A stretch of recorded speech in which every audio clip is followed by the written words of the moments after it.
seeing me saying on your YouTube page. You're not live there yet.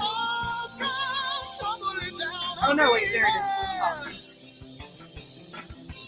Oh. Yeah, you've got music and you've got our voices behind the music.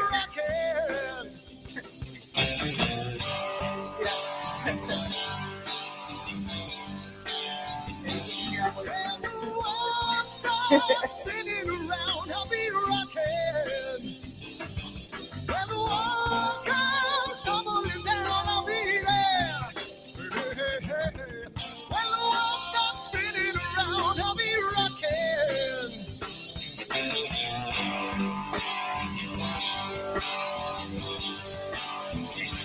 When the world stops spinning around, I'll be rocking.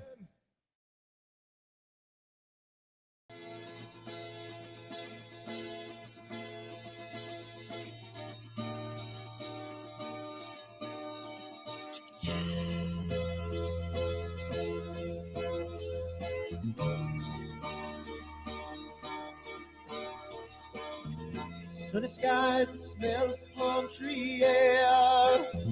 Looking back, I could never feel fair.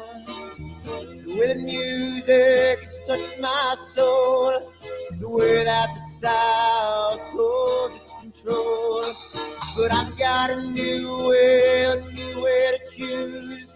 I'm gonna start running back to the land of the new. Oh, na na na na na na.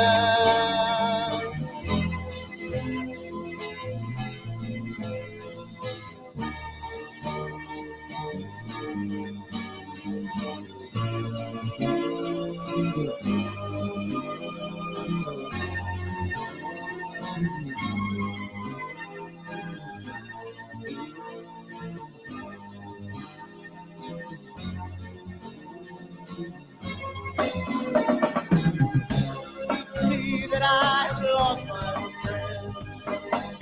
Got the sunset off the highway again.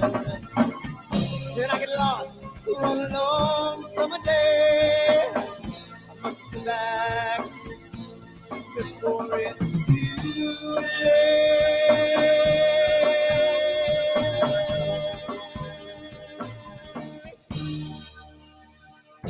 You're afraid, you're feeling alone. Time and space can never afford. The holidays can ring in your fear. The ghostly embrace can only mean tears. And I've got a new way to choose. I'm gonna start running back to lands of blue. Oh, na na na na na na.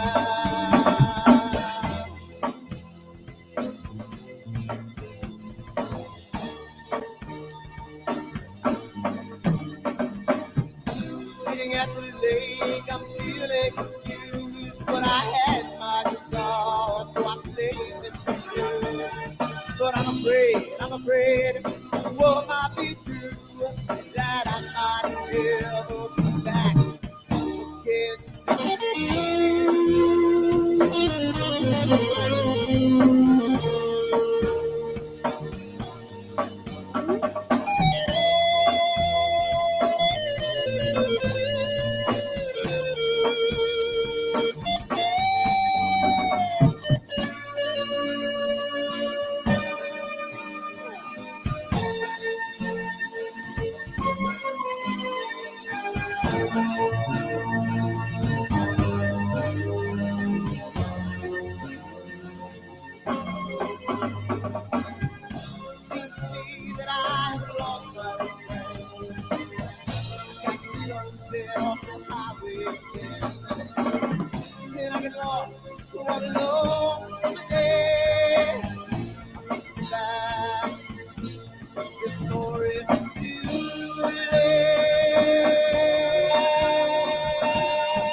Someone to take me down at night.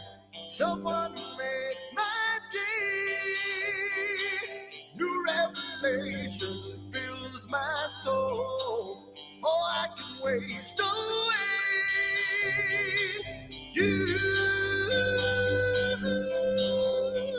distracting my attention. You're all that's on my mind. You not looking for perfection, but you're too hard to find. Now the first night is coming, and I know what to do. You know that nothing feels sweeter than someone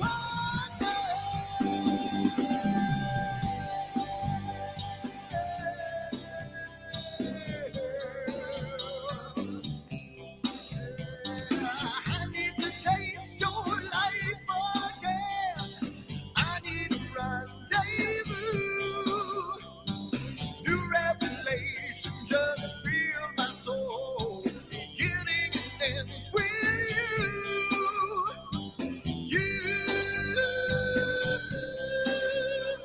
Distracting my attention. You're all that's on my mind. You not looking for perfection, but you're too hard to find. Now the first night is coming, and I know what to do, yeah. You know that nothing feels sweeter than someone else, yeah.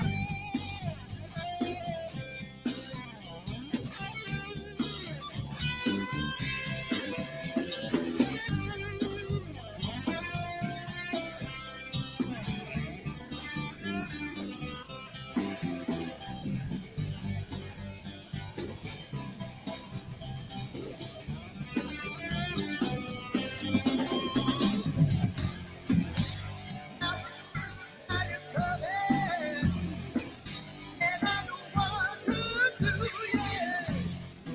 She knows that nothing feels sweeter than someone else.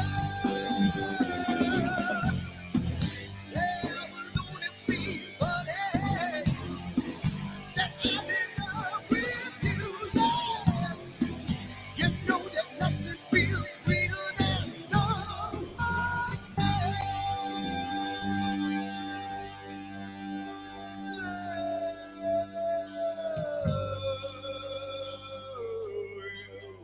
Yeah, yeah, yeah, you. Oh, you. Yeah, you. Oh, you. Yeah, yeah. Oh, yeah.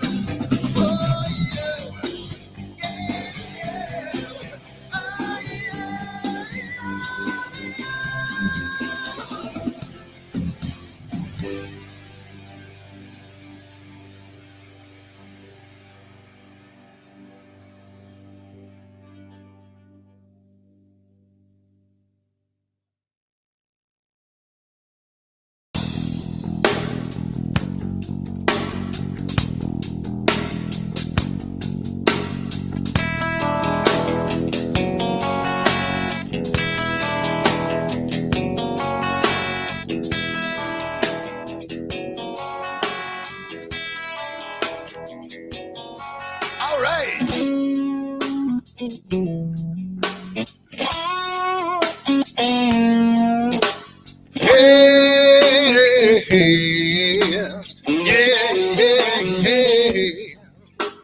Where did my color go?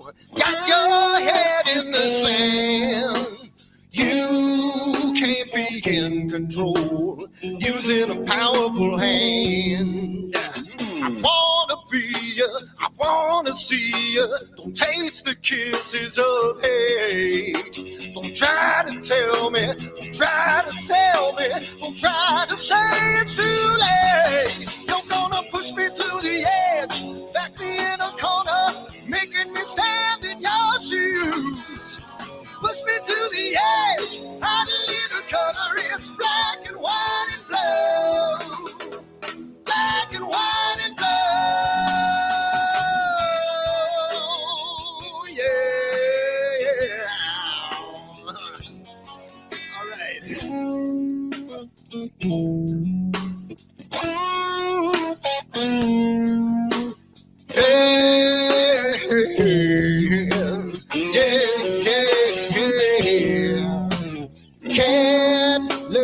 ring a bell. Rackets free from the maze. We can be taught to love. We've got to learn a new way. I wanna see, I wanna be, don't taste the kisses of hate. Don't try to tell me, don't try to sell me, don't try to say it's too late. You're gonna push me to the edge, back me in a corner, making me stand in your shadows. Push me to the edge, add a little color, it's black and white and blue. Black and white and blue.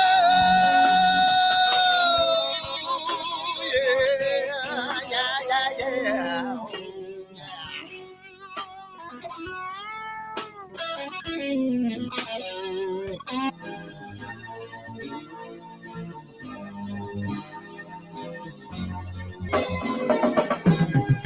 Seems to me that I have lost my friend. Got the sunset off the highway again. Then I get lost on a long summer day. I must go back, it's too late.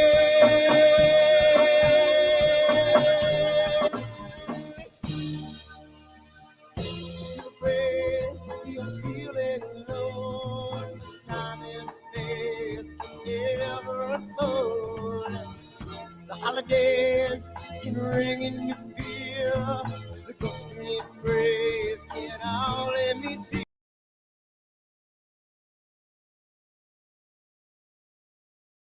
Where to choose, I'm gonna start running back to lands of blue. Oh, na na na na na na.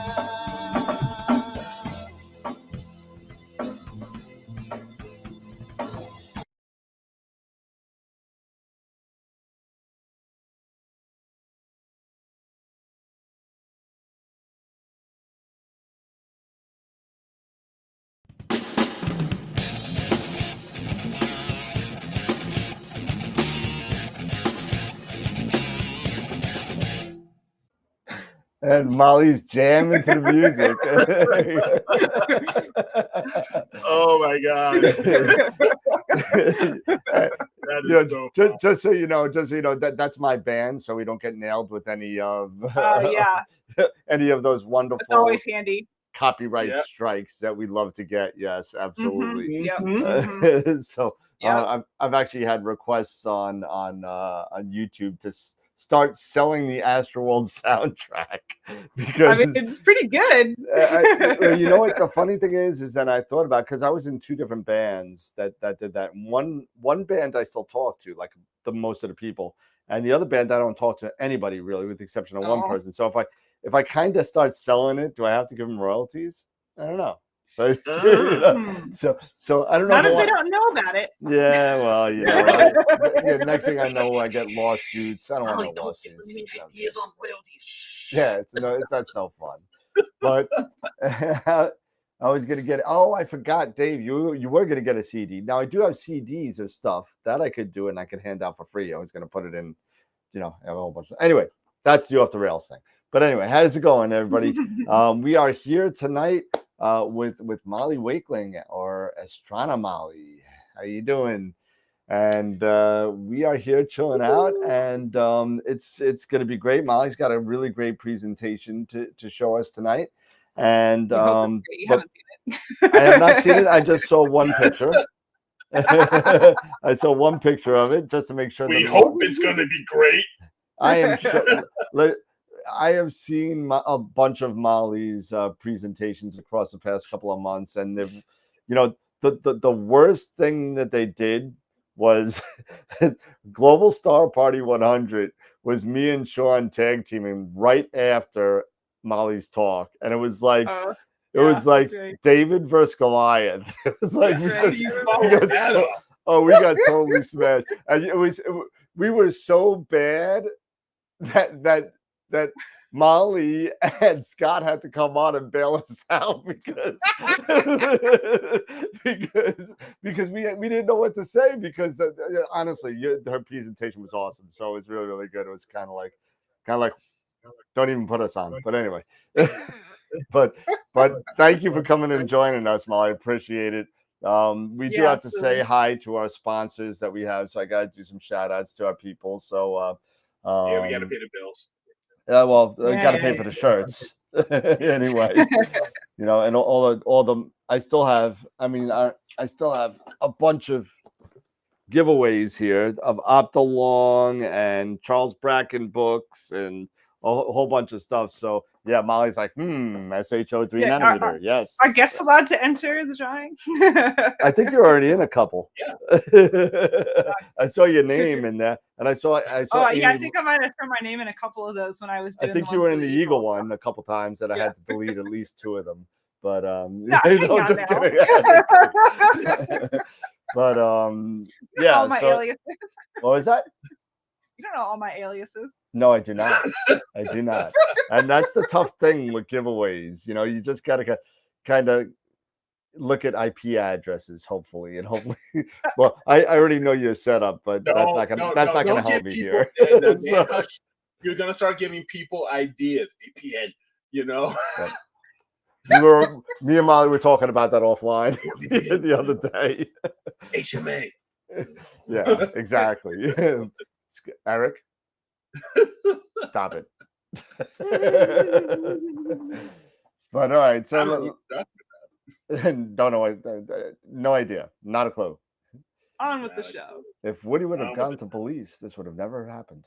But anyway, thank you all to our sponsors. And again, we can't do this show without any of the sponsors or the member sponsors. So thank you, first of all, to our main sequence level sponsor, Woodland Hills. Woodland Hills gives us pretty much, they give us $1,000 just to give away in gift certificates. So thank you to Woodland Hills for that. We're kind of saving some money. We're not going to end up giving up $1,000. So we're going to save a couple $100 to give away a gift at the end of the year. So hopefully that's what we get, a semi-fabulous prize from Woodland Hills. So to our Red Giant level, Prima Luce Lab. And if you missed the Eagle giveaway, 200 of you were in it. Hopefully we'll come up with something next year. I know Molly's, you can't see it, everybody. Molly's tear, crossing her eyes a little bit, but Big sad. Yeah, they can hear you still. But Okay. Camera Concepts, another sponsor who gives us gift certificates as well, and Optalong, who is really, really generous. He gave us about $3,700 worth of filters to give away, including at the end of the year. We're going to be giving away the 3 nanometer SHO set, which is going to be the last Friday in November. We're giving that away. So keep an eye for those. And if you don't know, if you're not involved in any of these giveaways, go to www.astroworldweb.com and sign up for them all. They're right on the front page. But you got to sign up for all of them individually, because sometimes people wanted to sign up for something, they already had something else. So.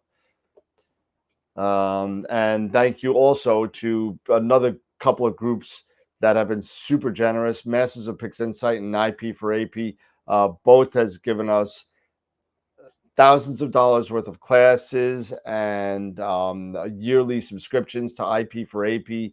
So we're giving away that stuff. I think we give away a Masters of PixInsight class. I think we're giving away every Friday till the end of the year. So plus the IP for AP stuff. So thank you to all the guys over at Masters of PixInsight. And of course, to our member sponsors on Patreon and YouTube, to our Black Hole members, the 4 of them. One of these days, we're going to figure out what we're going to give you for perks, because we haven't even decided that yet. But it's coming.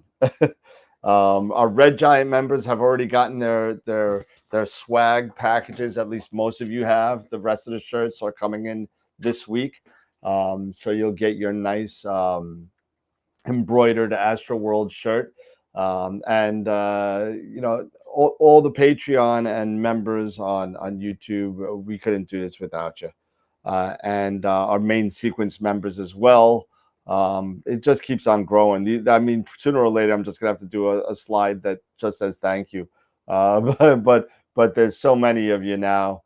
And our Protostar members, Kieran and Greg, thank you as well. Tonight as we know, we have Molly Wakeling is going to be hanging out with us tonight and giving us a presentation.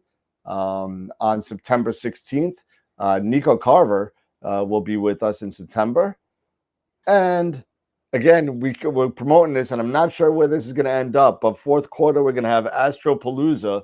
And that is, so far, guests include Sean Nielsen, Amy Little, our guest Molly, and Nico Carver. So I'm looking to get some more. I got some feeds into some people, but I don't want to say who until they sign off. So, and again, if you want, join us on our other social media platforms: Discord, Twitch, Twitter, Facebook, whatever, Instagram, the whole thing. So thank you everybody for dealing with my little spiel. And that being said, we're gonna go back to, if I can find it. Too many things on the screen here. There we go. And there we go. And we are back to the 3-up. I'm going to say something about Astropalooza or these other things that we have discussed that, and reached out or hoping could happen, but there's no guarantee. I let a little cat out of the bag, and it wasn't really even a cat out of the bag, because we have no way of knowing this or anything. What did you do, Eric? I was talking to Jackson, my youngest. Oh, no. Molly is my youngest, Jackson, and he is a huge Queen fan. Oh, you didn't do that. So no, but he knows. He knows. He understands. So he was like going nuts. He says, "If Dr. May comes on, can I be on the show?" Oh no. Most of the people that watch the show know that already. I mean, I've said it on the show. I did send an email out to Brian May, and to see. I wasn't expecting a response at all. And I got a response within 2 days from his agent, whatever, and said, please try back in October because he is on tour right now. He's on tour. So that's and there's some other people from GSP that has told me that, if I want to know something, be on Instagram, because he follows Instagram quite a bit. So everybody on AstroWorld, blow up Brian May's Instagram and tell him to be on the show. But that would be kind of cool. I don't expect it. Every project I finish, I'm gonna start putting him on Insta and start blasting him. Just blast. I'm gonna start tagging him. Blast him. That's it. Sooner or later, we'll get we'll either get a ignore or we'll get an answer. So yeah. So and everyone's gonna end up and everyone's gonna end in Galileo. Yeah, right. Galileo. Oh no, Magnifico. Oh, no. Just a boy, nobody loves me. He's a poor boy from a poor family. Oh my God.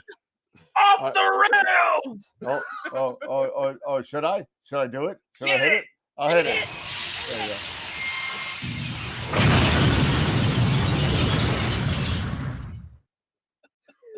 Dead. I'm dying. The off the rails.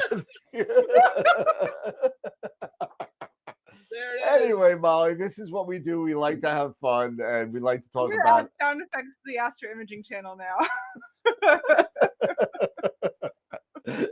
Oh no. Yeah, well, yeah. I mean, we do enjoy doing this. We do enjoy talking about astrophotography, and we've been doing this now for this is the third season. We're coming close in October, end of October. Actually, it won't be end of October because we're going to be all on vacation. But by the beginning of November, we will have hit our 200th episode. And it's gonna be pretty cool. I'm gonna see if we can make a big bash out of it. So we'll see. I'm telling you, man, we hit that 200. I want syndication royalties. No problem. So Eric, and I have something for you in this book, and I can't give it to you right now, but I have something I can't even show the title of this book. but I have Okay. something in here for you, Oh God. and it's gonna be given to you when I see you, because I don't want to Okay. mail it. That's how important it is. Okay. All right. I want to give it to you in my hand. Right? I want to hand it to you I'm gonna hand it to me. because Eric has been the longest right now, the longest tenured person besides myself on the show. You know, I created this a couple of years ago.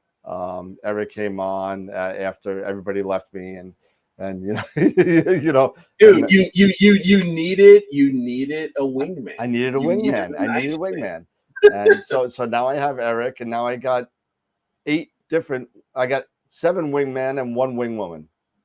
So You got a full squad now. we got a full squad, absolutely, and it's all over the world, you know, including Simon Lewis from New Zealand. So, but anyway, besides the point, Molly, congratulations, welcome to the show. This is your first appearance on AstroWorld. We do get, you know, like the jackets for 5, like Saturday Night Live. You know, so you have, Okay. so Sean Nielsen is the closest. He's up to 3, but anyway, Molly, since you're here, and I don't know if we got about 30 people watching right now, why don't you tell everybody a little bit about yourself, what you do for the people that don't know you, and for the newbies that are out there? Sure. Yeah. So in my non-astrophotography life, I'm a PhD student in physics at the moment, and deep in prospectus writing mode. I did pass my qualifying exam last month, so that's exciting. Congratulations. Thank you. So I'm doing a lot of writing this month on my prospectus. And then in astrophotography, I've been doing astrophotography for the last 7 years, which I can't believe it's already been 7 years. And went from I started with a 8-inch Schmidt-Cassegrain, one of those Nexstar SE mounts that was a gift, ex-boyfriend, long story. And the first time I was out with it, we looked at Saturn and of course fell over like one does when they first look at Saturn through the telescope close up. But then after I picked myself up, I picked my jaw up off the ground, I decided I needed to somehow attach my camera to this telescope so that I could take a picture of Saturn to share with everybody. And I figured out how to attach my DSLR, my little Nikon V3100, to the back of this 8-inch Schmidt-Cassegrain on an Altaz mount, which, that was basically the hardest possible place to start astrophotography. Absolutely. We talk about that a lot on the show. Do not recommend starting that way. But yeah, things kind of grew from there between my uncle was into astrophotography and he was upgrading his rig. So I got his previous rig. And then I decided I was in it whole hog. And now I have 4 telescope rigs in the backyard. And nice. And go to star parties all the time. So yeah, I'm in it for life. So actually, you already have your first question from Greg Meyer. What is your thesis on? Yeah, so I'm measuring basically the interaction probability of neutrons on oxygen atoms. So like how often they interact, at what energies, and what angles they scatter off at, what excited states of oxygen they excite, what energies they come off with. We've got a big experiment apparatus with a bunch of detectors on it out at the Lawrence Berkeley National Lab that I'm using at their cyclotron.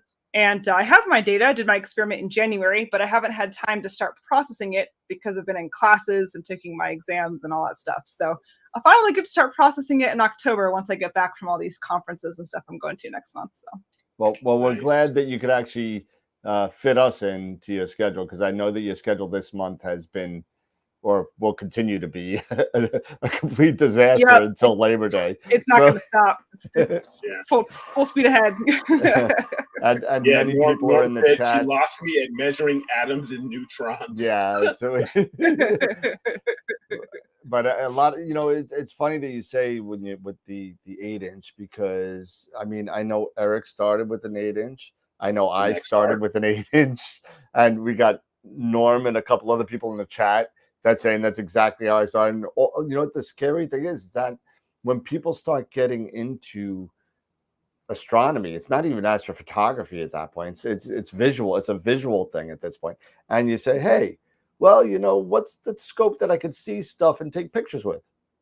And unfortunately, the thing that gets thrown at us mostly is the 8-inch Cassegrating grating. So we get it. Oh, it's small. I could see Jupiter. I could see Saturn. I could do pictures, and it's still a very versatile. It's probably the most versatile. I completely agree. But it's to your point, it's you got to get a couple of things to get going. You got to get a focal reducer to do the good photography. You got to put it on an equatorial mount. But I usually tell people to start with like a camera lens or a refractor.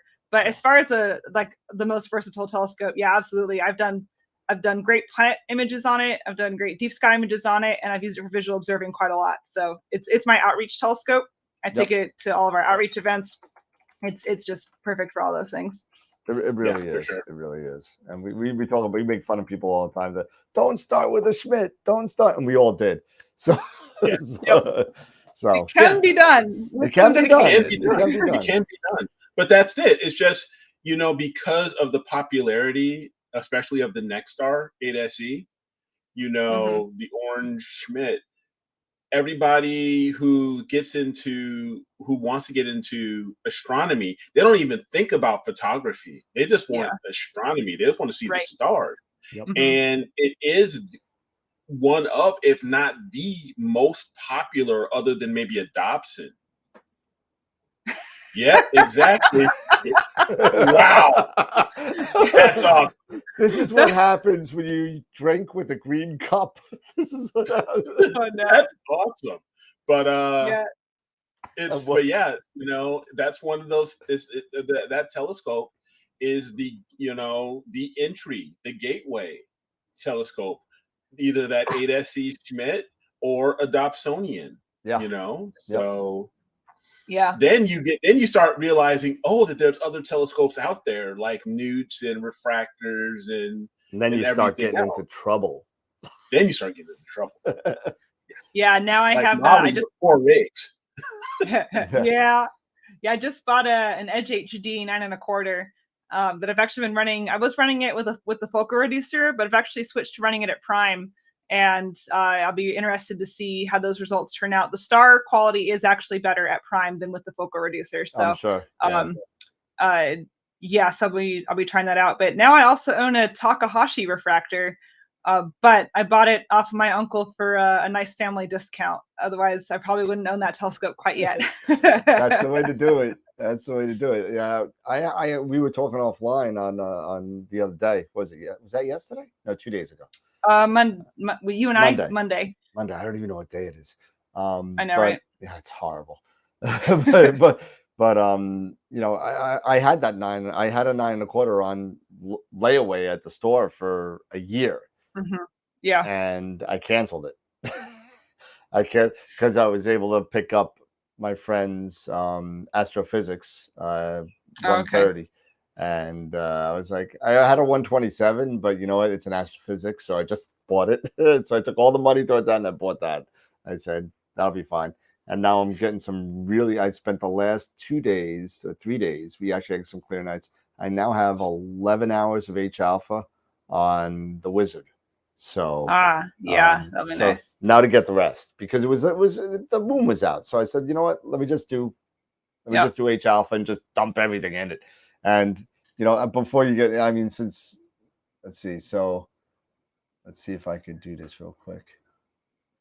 No, I can't. I'll show you later. But anyway, okay. So get back to you.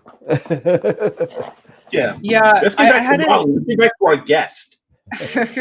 I had my HD on order for about 6 months at Woodland Hills, and I called them one day to see what the status was, and they're like, well, we just got one in. Do you want it? Yes. So sometimes calling them makes a difference. Yeah, absolutely. Yes, I got mine shortly after I called them. So yeah, that was great. That's awesome. That's completely awesome. I mean, it's good. Sometimes, you're right. Sometimes you get more, if you just do something online, your order's just going to sit there. Yeah. And, sometimes it does work. you know? Yeah, sometimes. You know, because, you never know. They may get an extra one off the truck, and then, they only got one special order, and they say, okay, it's yours. Go, bye. Sold. Yeah. That's happened to me at the store many, many times, especially with like nice ZWO stuff. Oh yeah. ASI Airs flying off the shelves, and then all of a sudden we get them in. They're in, and all of a sudden we get 10 more orders for them, and they're all gone in like a day. Yeah, Dennis is saying the Schmidt Cassegrain is the gateway drug of scopes. Yeah. It is. And but it's the drug you can also stay on, because like you can keep using it even when you get different telescopes. Like it's my outreach rig. I set it up in another spot in my yard for doing planetary, which I need to set it up again here shortly, because we're finally getting planets at a time when I can be awake and not cut too much sleep before getting up in the morning and going to school. Yeah, exactly. Let's see. I'm just looking through the chat here. Yeah, they're all talking to each other about Takahashi's now. So so the Takahashi 106 that I have, the 106N, has an 86 millimeter image circle, if you can imagine. Wow. It's like, look at your face. Yeah. Like it's like a basketball. Yeah, it is like the whole back, the whole last piece of glass is like that big, and the image circle, it's just that well corrected. And I don't think they make sensors that big right now. I think even like the medium format ones are like 44 millimeters across or something like that. So it's insane.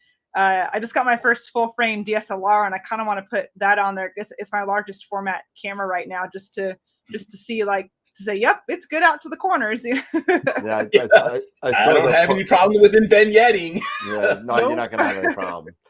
I saw. Well, did you just replay your post from 7 years ago of the Lagoon Nebula? I think I saw.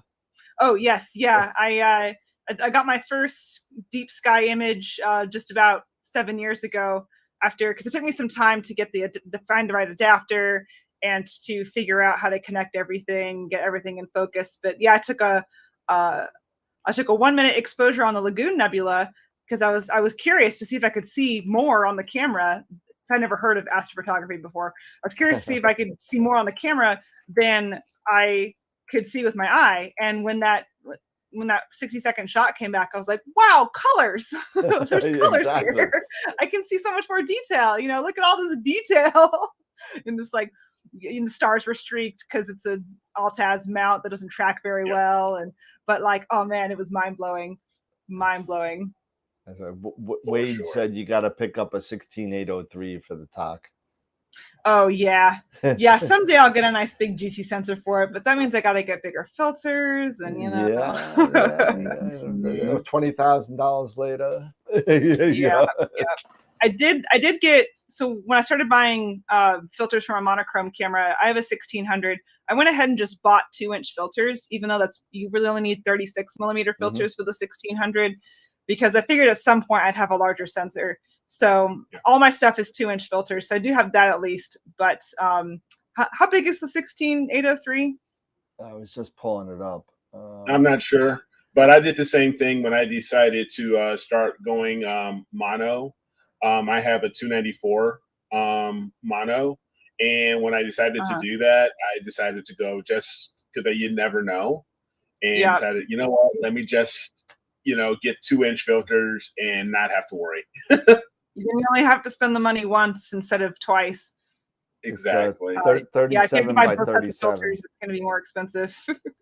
What do you say? CCD is 37 by 37. Oh yeah, because the circular. Well, I guess what's that diagonal? Because the 2-inch filters, they're 50 millimeters. You need a 50 millimeter filter. So okay. So the 2-inch filters. So I have my narrowband filters are unmounted, so they're 50 millimeters across. My mounted ones are 48 millimeters across. Yeah, so you want it because it's a square sensor too, so you want square filters. Unfortunately, with that camera. Yeah, that'd be cutting it pretty close, even on with the diagonal that size. Yep. Yep. All right. Well, there's something to think about. Yeah, someday. And Although if I want a bigger field of view, I just use a shorter focal length lens. So. there you go. There you go. That's a way to do it.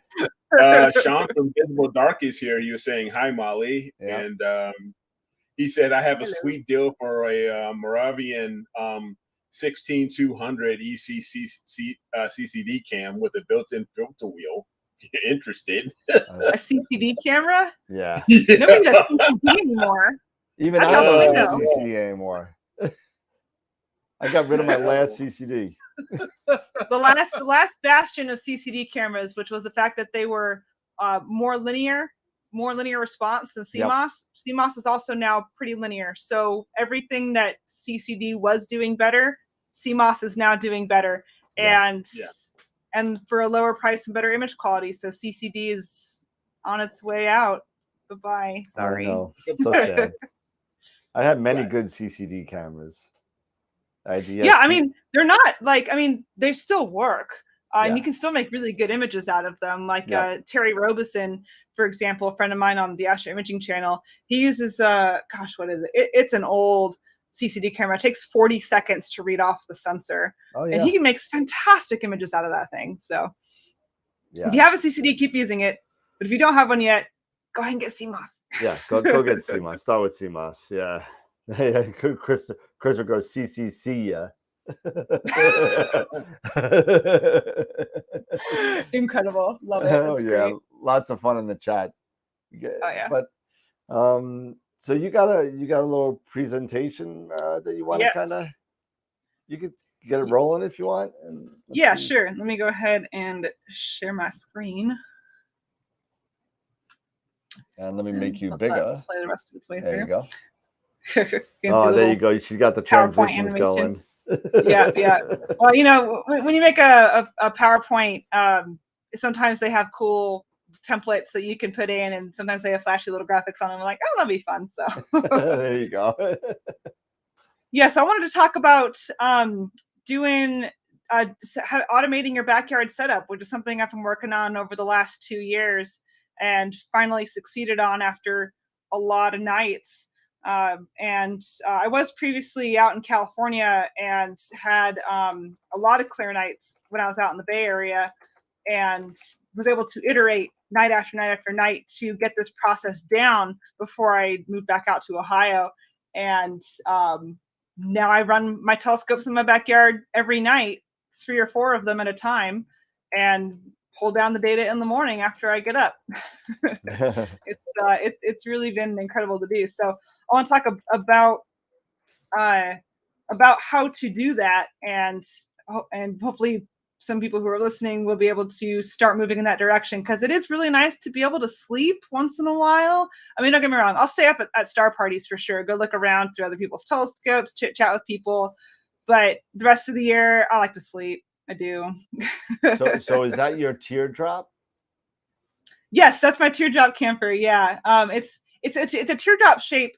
It's actually like a proper camper. It's got a kitchen and a shower and a toilet and a bed and stuff. Yeah, it's a proper camper, and it's the darn cutest thing on the planet. If I do say so. I got to get me one of those, because I'm tired. I'm tired of leaving my equipment there and not being around it and going to the hotel. Yeah, it's really nice, and it's a lot nicer than sleeping in a tent. I've got heating, I've got air conditioning, I've got a nice bed, I can cook in there, I've got a toilet in there. I'll be taking that to the Okie-Tech Star Party next month. So nice. If you're coming to that, you'll get a chance to see it in all of its glorious cuteness. I'm unfortunately going to miss that one. Shoot. Yeah. All right. Well, I will dive in here. All right. So, and a lot of times when people talk about astrophotography, people always ask, well, what are you running? What's your camera? What's your rig? So I figured I'd go ahead and start with that, and start with what all my rigs are, to kind of give an idea of what all equipment I have on there that makes running in the backyard much easier, and in some cases makes it possible. So I like to call it my my backyard menagerie, my menagerie of telescopes. There you go. And this picture doesn't show the 4th rig that I have since set up, but I've got another picture of it in a couple slides here. So this is the primary rig.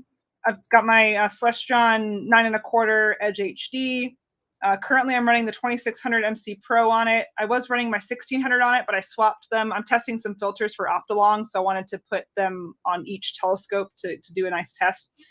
The Paramount IT is the method that's running on, which has when Software Bisque says it takes them out of the equation, they mean it.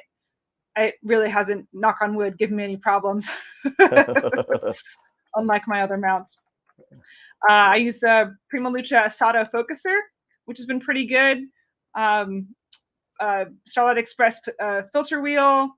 I have, now it's a color camera, and you might wonder why I'm using a filter wheel. And this is because I have both the L Pro and the L Extreme in there. So broadband filter and narrowband filter for color cameras. And that lets me, especially on nights that are like half moon, it lets me do narrowband targets half the night and broadband targets the rest of the night. Or if the target I'm imaging is just better done in narrowband, I can do it in narrowband. Or if it's better done in broadband, I can do it in broadband or wideband. And yeah, so I can do that without having to go in there and change filters out. So having the filter wheel in there is quite nice. Cool. Yeah, absolutely. Yeah, it is. I use an off-axis guider, and I did recently get a Pegasus PowerBox Advanced to try and be able to recycle my USB ports without having to shut down my computer. Unfortunately, the Advanced does not allow individual port shutdown, but I can recycle the whole device if I'm having USB problems, which has been hit or miss on whether that works very well. I was testing the Celestron DO system, so I have a DO ring on there, and their controller and their DO shield, and I wrote a review about it on Astro Gear today, and actually it works very well. The DO ring has direct contact with the glass, so I get no DO all the way to the center. I don't even get it around the secondary like I used to, without pouring tons of heat into it, because it detects the temperature of the glass and stuff to set the temperature. So you can go read up about it, but it's been working very well.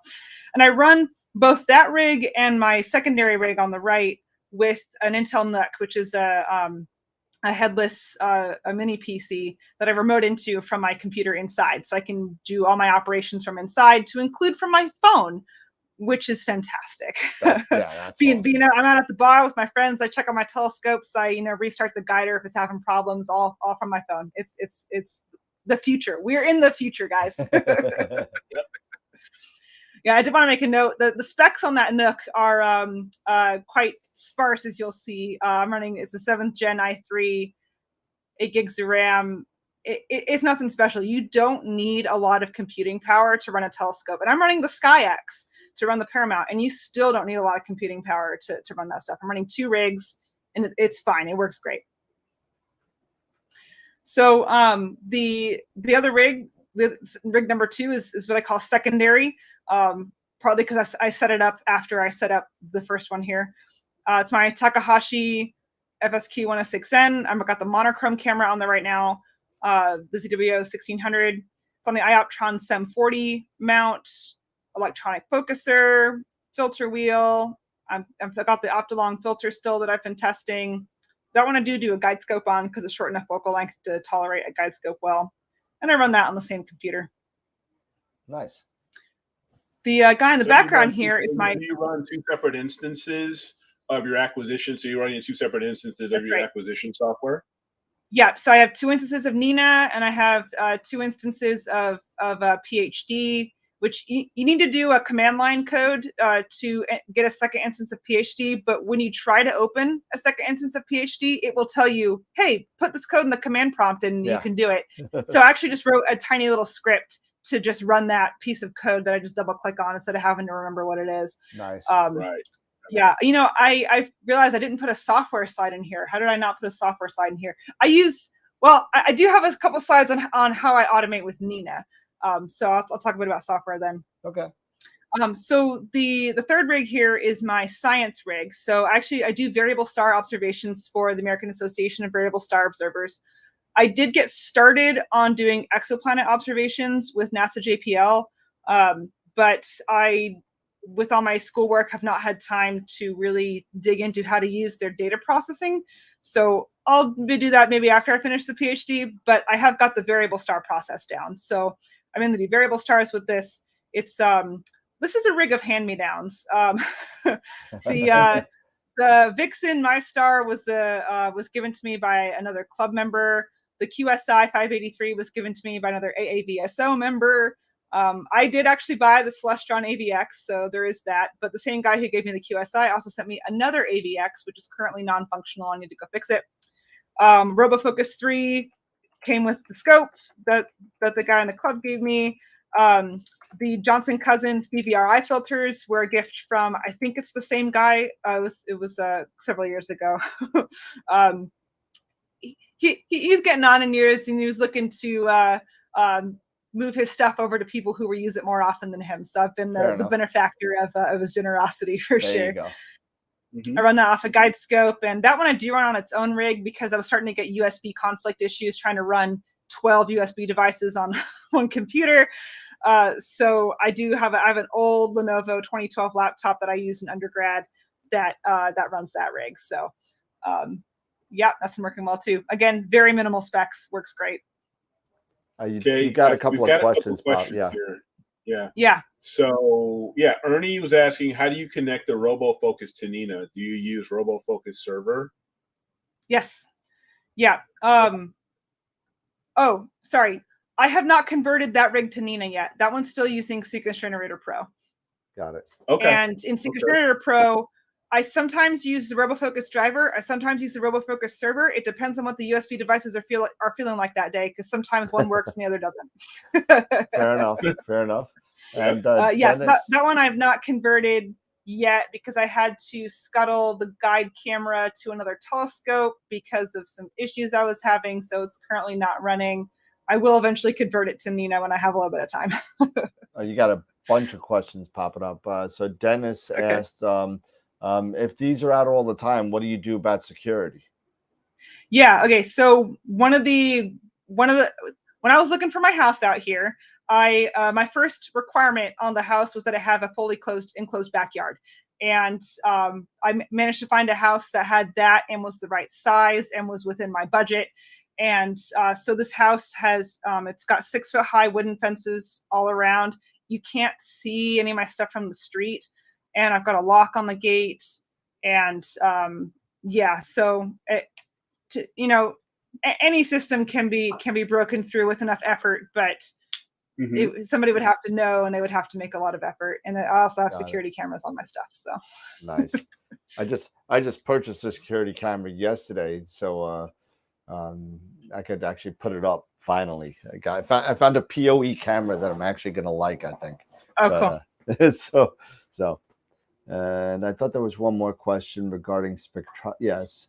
Do you do spectroscopy on the variable star occultations?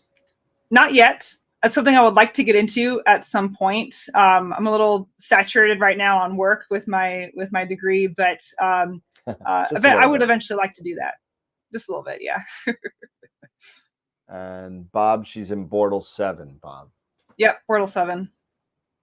Yep, so narrowband filters come in hugely helpful for these skies. I do sometimes do wideband, like I mentioned, but I have to take a lot of subframes to get reasonable data out of that. I do have to do quite extensive processing that often sacrifices some of the dimmer stuff. So I will eventually get better at processing some of the dimmer stuff, but it's also just really hard from Bortle 7. But I have produced some wideband images that are reasonably okay from here, although I usually try and save the ones I really want to do a good job on for when I go to star parties. Fair enough. Okay. Yeah, so this is my fourth rig. I call it the Traveler because it's one that I can pack into a carry-on suitcase and take with me. This is the portion. I took this mount with me when I went to Chile in 2019, but now I've beefed it up with a better lens and an Astro camera and a guide camera. So I got that Rokinon 135mm f2 lens that I was seeing people use all over Astrobin. Yep. And guys, it's a $500 camera lens. It is phenomenal for its price point. Pinpoint stars, pretty much no chromatic aberration that's discernible. Unless you're using a massive sensor, you're probably not going to see much of the corner effects.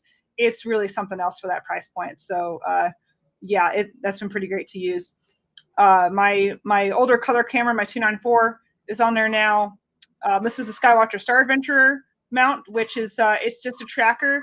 It doesn't have any go-to capabilities, but it will take ST4 guide commands on the right ascension axis. So you can do a little bit of guiding with this thing to help smooth it out a little bit and get maybe another 30 seconds on your exposure times. I've got so this rig that I have the Rokinon lens in, there's a company, Astronetic. I don't know if they're a company or if they're a person, but somebody 3D prints these rigs, and they sell them on Agena Astro, and they probably exist some other places, and they're for this lens specifically. And it comes with a holder for the ZW EAF, and my version has a belt drive. They've got a new version out with a better engineered system. This is the second version, actually. There was an earlier version, and it holds all the things. I can put a guide scope on the top, although I don't because of weight on this rig. It's got a side kind of spot to put an ASI Air, which I have one, but I haven't done it yet, partly because I need to get a ZWO guide camera. The guide camera on here currently is a QH55L2. Yep. I will eventually get a ZWO guide camera, but that's going to be coming sooner rather than later because the guide camera I've been using, I think, is dying. My old QHY5 on one of my other rigs. It's so big, sad, but yeah, time to upgrade that guy anyway. And this one also runs off of the Lenovo laptop. I just run a long USB cable back over to the science rig. Got it. If this will progress.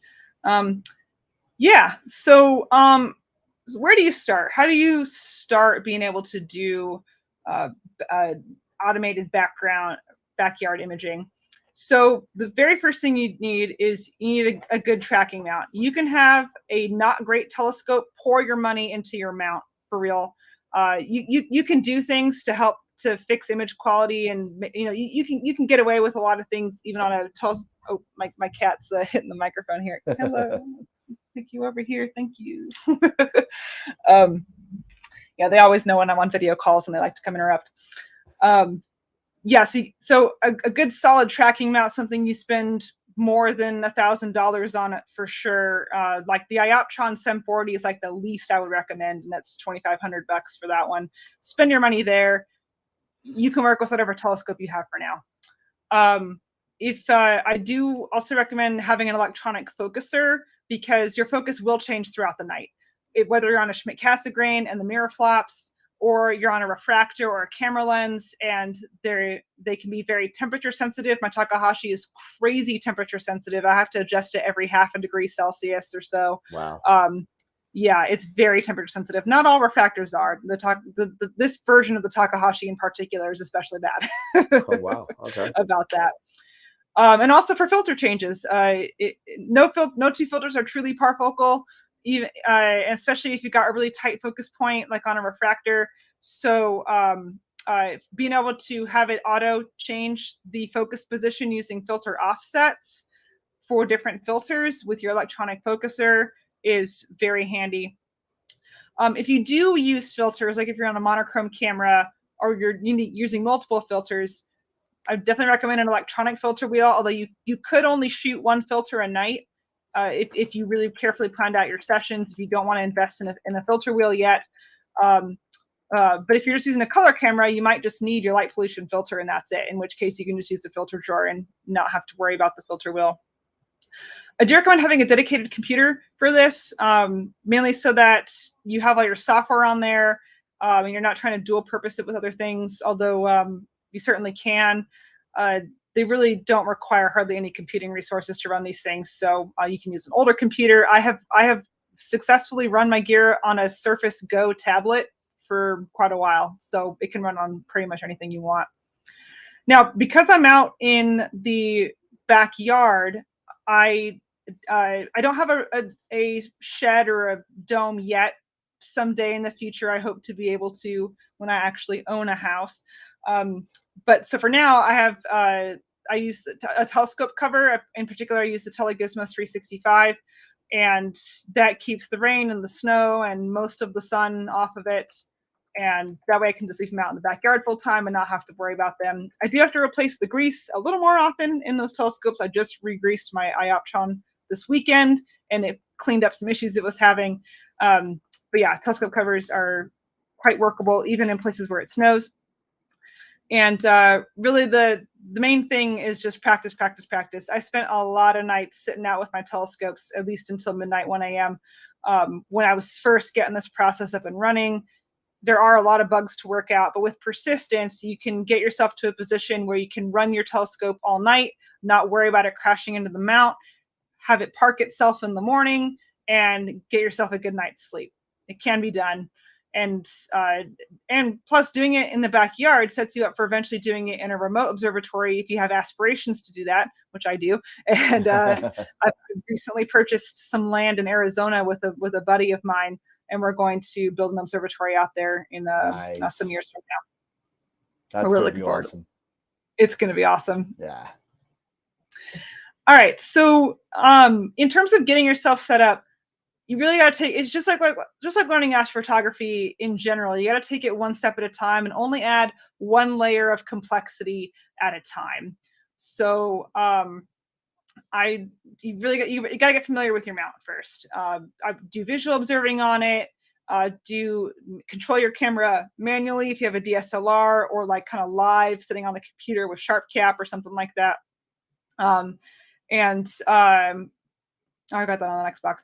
On your telescope mount, use that hand controller, or I'd start with the hand controller, then maybe move to some computer software to run that mount, like Stellarium or Carts DCL or the SkyX or something along those lines. So get familiar with your mount first. Get familiar with your camera. So with the DSLR, taking daytime shots and nighttime shots to get your settings all sorted out. If you have an Astro camera, use sharp cap. Try taking pictures of the moon, of the planets, of some brighter deep sky objects. You can use their live stacking feature. That way you can kind of see what you're doing while you're doing it without having to go fiddle with a ton of settings. Next is to run the mount and the camera together. So put your camera on your mount and track an object and take some pictures of it on the computer, or if you're on a DSLR, you can still do that just on the camera. Your next step is to add auto guiding. And I put that here before adding other automations, because if you're going to do long exposure imaging for deep sky, you really got to do auto guiding. Even some of the nicer mounts like my Paramount, I still haven't really been able to get it to go longer than 30 or 60 seconds without guiding. So having the auto guider lets you take the long enough exposures that you need to do those deep sky images. And that's a big layer of complexity to add that can take some time to iron out all of the bugs, and it's good to kind of get that done early. If you're going to use the filter wheel, I'd say it's a good opportunity to add it. I kind of haven't decided whether adding a filter wheel, adding a focuser should take precedence. But if you can kind of get started on getting your imaging processes down by focusing it yourself, and it may drift out over the course of the night. Maybe you get up every couple of hours to go fix it, or maybe you just only image for a few hours a night. Add an electronic focuser. This way you can change your focus with telescope position, with filters, with different conditions throughout the night. Once you kind of have each of those components worked out, then it's a good time to start working on getting it all married together in your sequencing software. I recently switched to Nina. I'm absolutely in love with Nina. It's really incredible what it can do for the fact that it's free and open source. So there's a lot of help out there, especially for Nina, because it's gotten quite popular. They have a Discord, and you can get some help doing that. I'm eventually going to put out a video on it. It's taken me a while to get some of these videos together, but there's a lot of stuff out there for Nina. Once you kind of get your sequences running, then it's time in the sequencing software to test doing a meridian flip. And this is the scariest part for most astrophotographers. Yep. is letting the gear do letting the system do the meridian flip for you. And there's some things you can do to kind of protect yourself. One, put slew limits and like tracking limits on your mount. Most mounts that have any relation to astrophotography will have either a hard limit or will have a software set limit that you can go set to keep them from running into the mount. And if you set that, then you can, even if the software is trying to get it to move past it, then it won't. So you can sleep a little easier if you set your mount limits. And my cat is rubbing his face on the camera. I can't see my screen. I need you to move over here. Thank you. Sorry. Love you. Hold on a second. There you go. How about that? I'm looking at my top screen too. So okay, I just right. keep craning my neck the whole time. That's fine.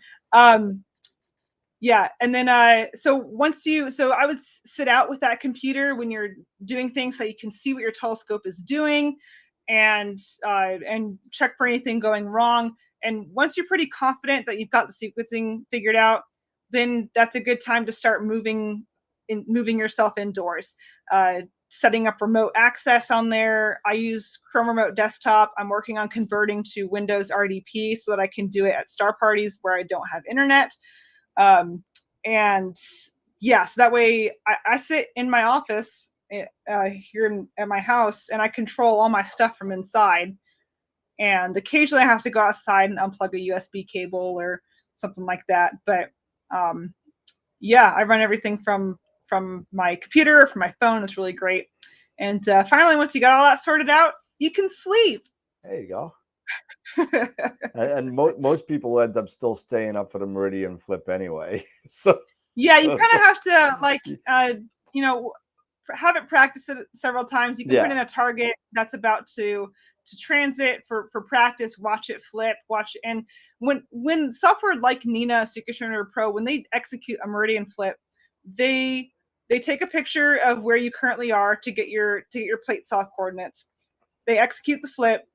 They will run an autofocus, will plate solve to get you back on the exact same spot on the target, and we'll restart your guider, and then we'll start the tracking, and restart your images. And it just goes through each of those steps. And I haven't worried about any meridian flip issues since the first couple of nights that I was testing it out. And I had to work out some bugs. Now I had to go set those hardware switches so that it wouldn't crash into the mount.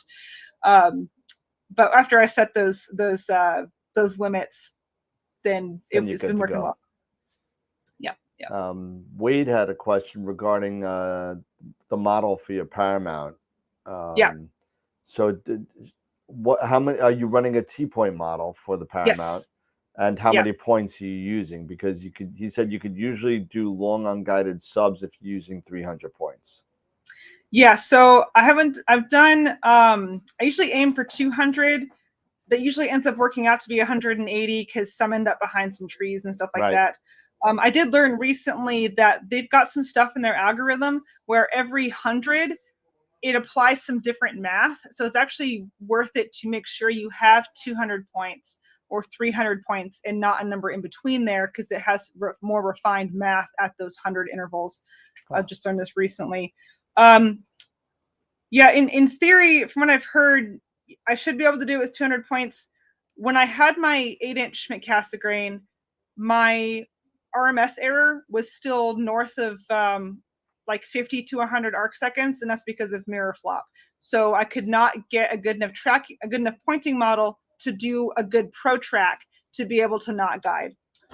On the Edge HD, I just haven't had time to stay up late with it and to try it.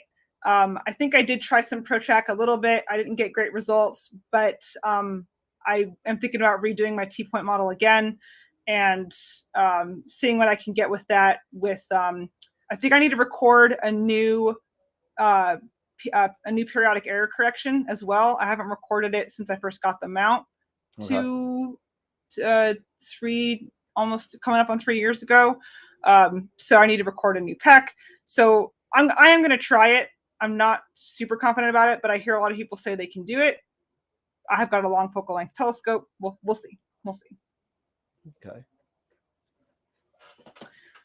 All right. Eric, your voice is, you're out. I don't know. Yep. Sorry. There you go. I had it on mute because my dogs were running around. Wade was asking, are you Yeah. doing the accurate polar alignment after the T-point model is complete? Yes. Yeah. And if you do it, so you need to do it after an initial T-point, and it will update your T-point model after you have done the accurate polar alignment. And usually, so I do an initial polar alignment with sharp cap, and then I'll do the T-point, and then I'll do the accurate polar alignment so that the SkyX has that information. It has the offset information that it wouldn't otherwise have.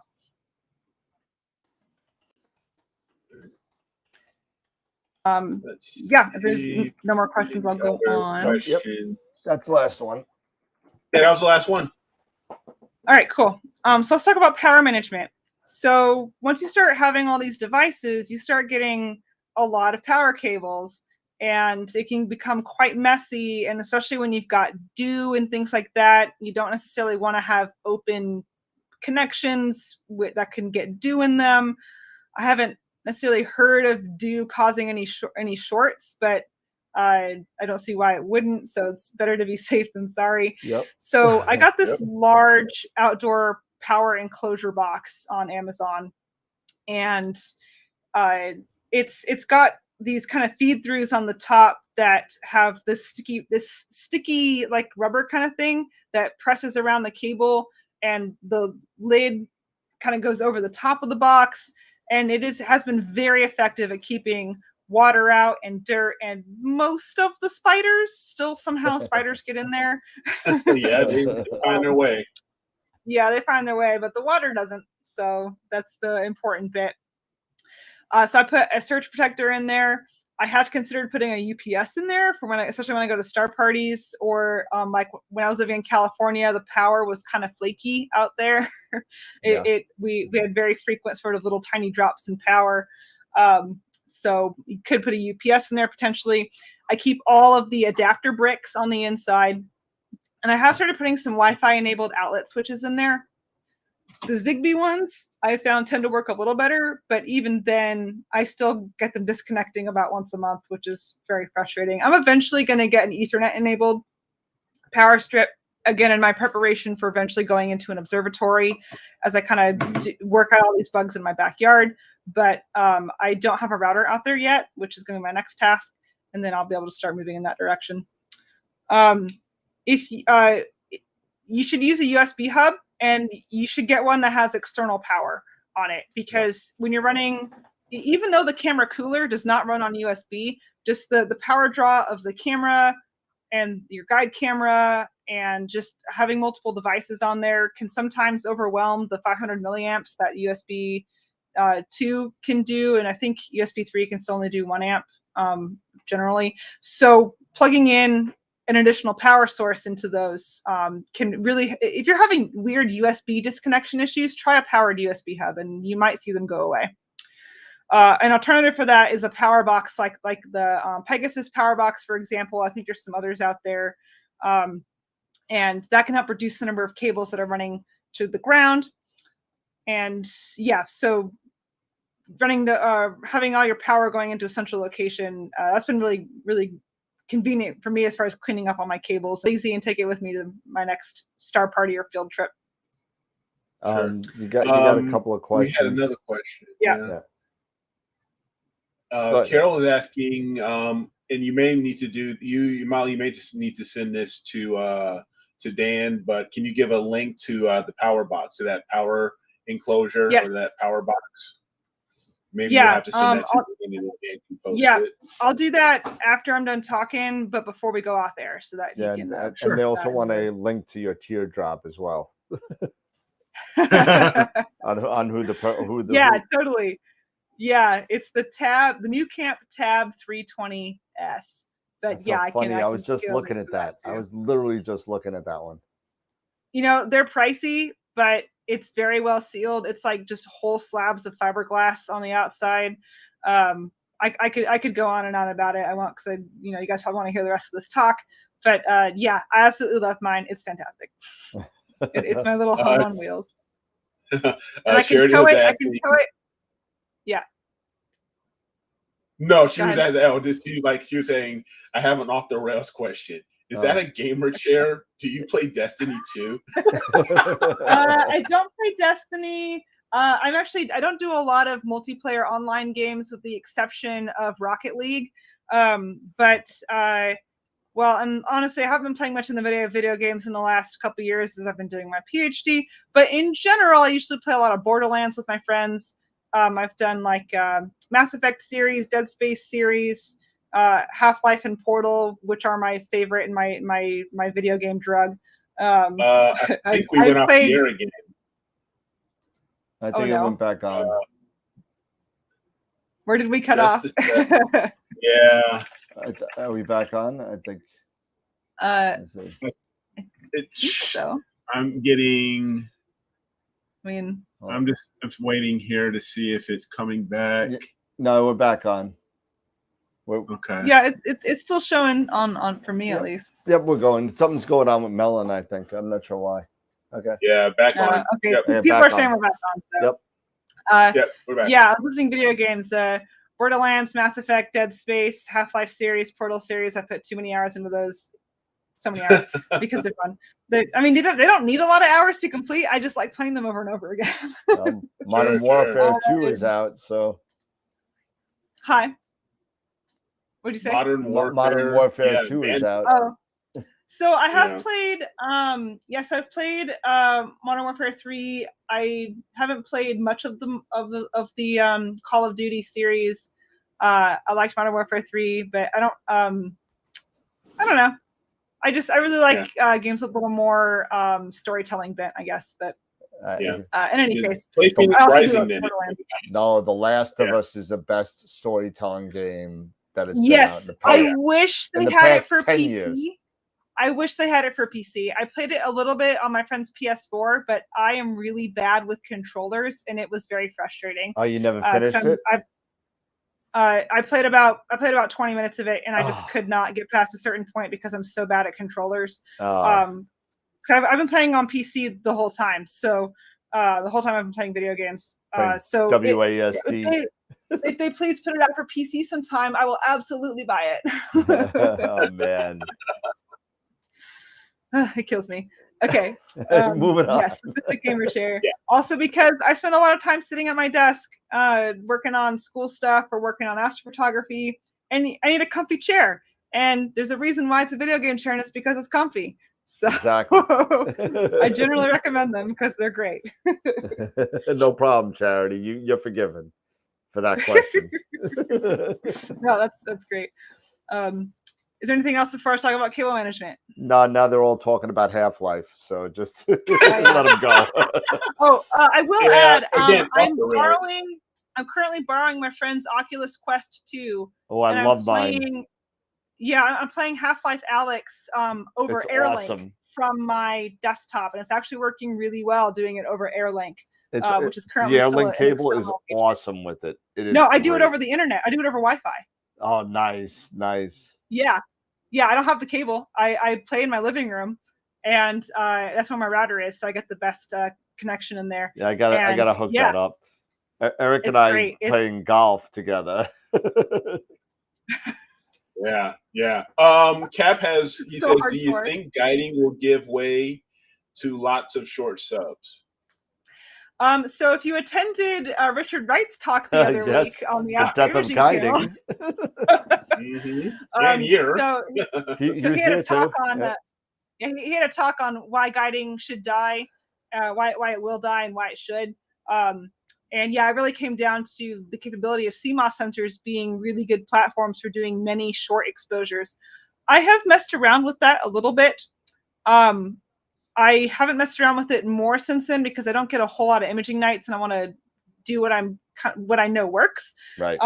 But I also like to experiment. So now that I have this permanent setup where I can image so many more nights a year, I will be messing around with that. I'm gonna be testing a QHY 533 for QHY here shortly, a monochrome camera, and I'm planning on doing some short exposure testing with that. So okay.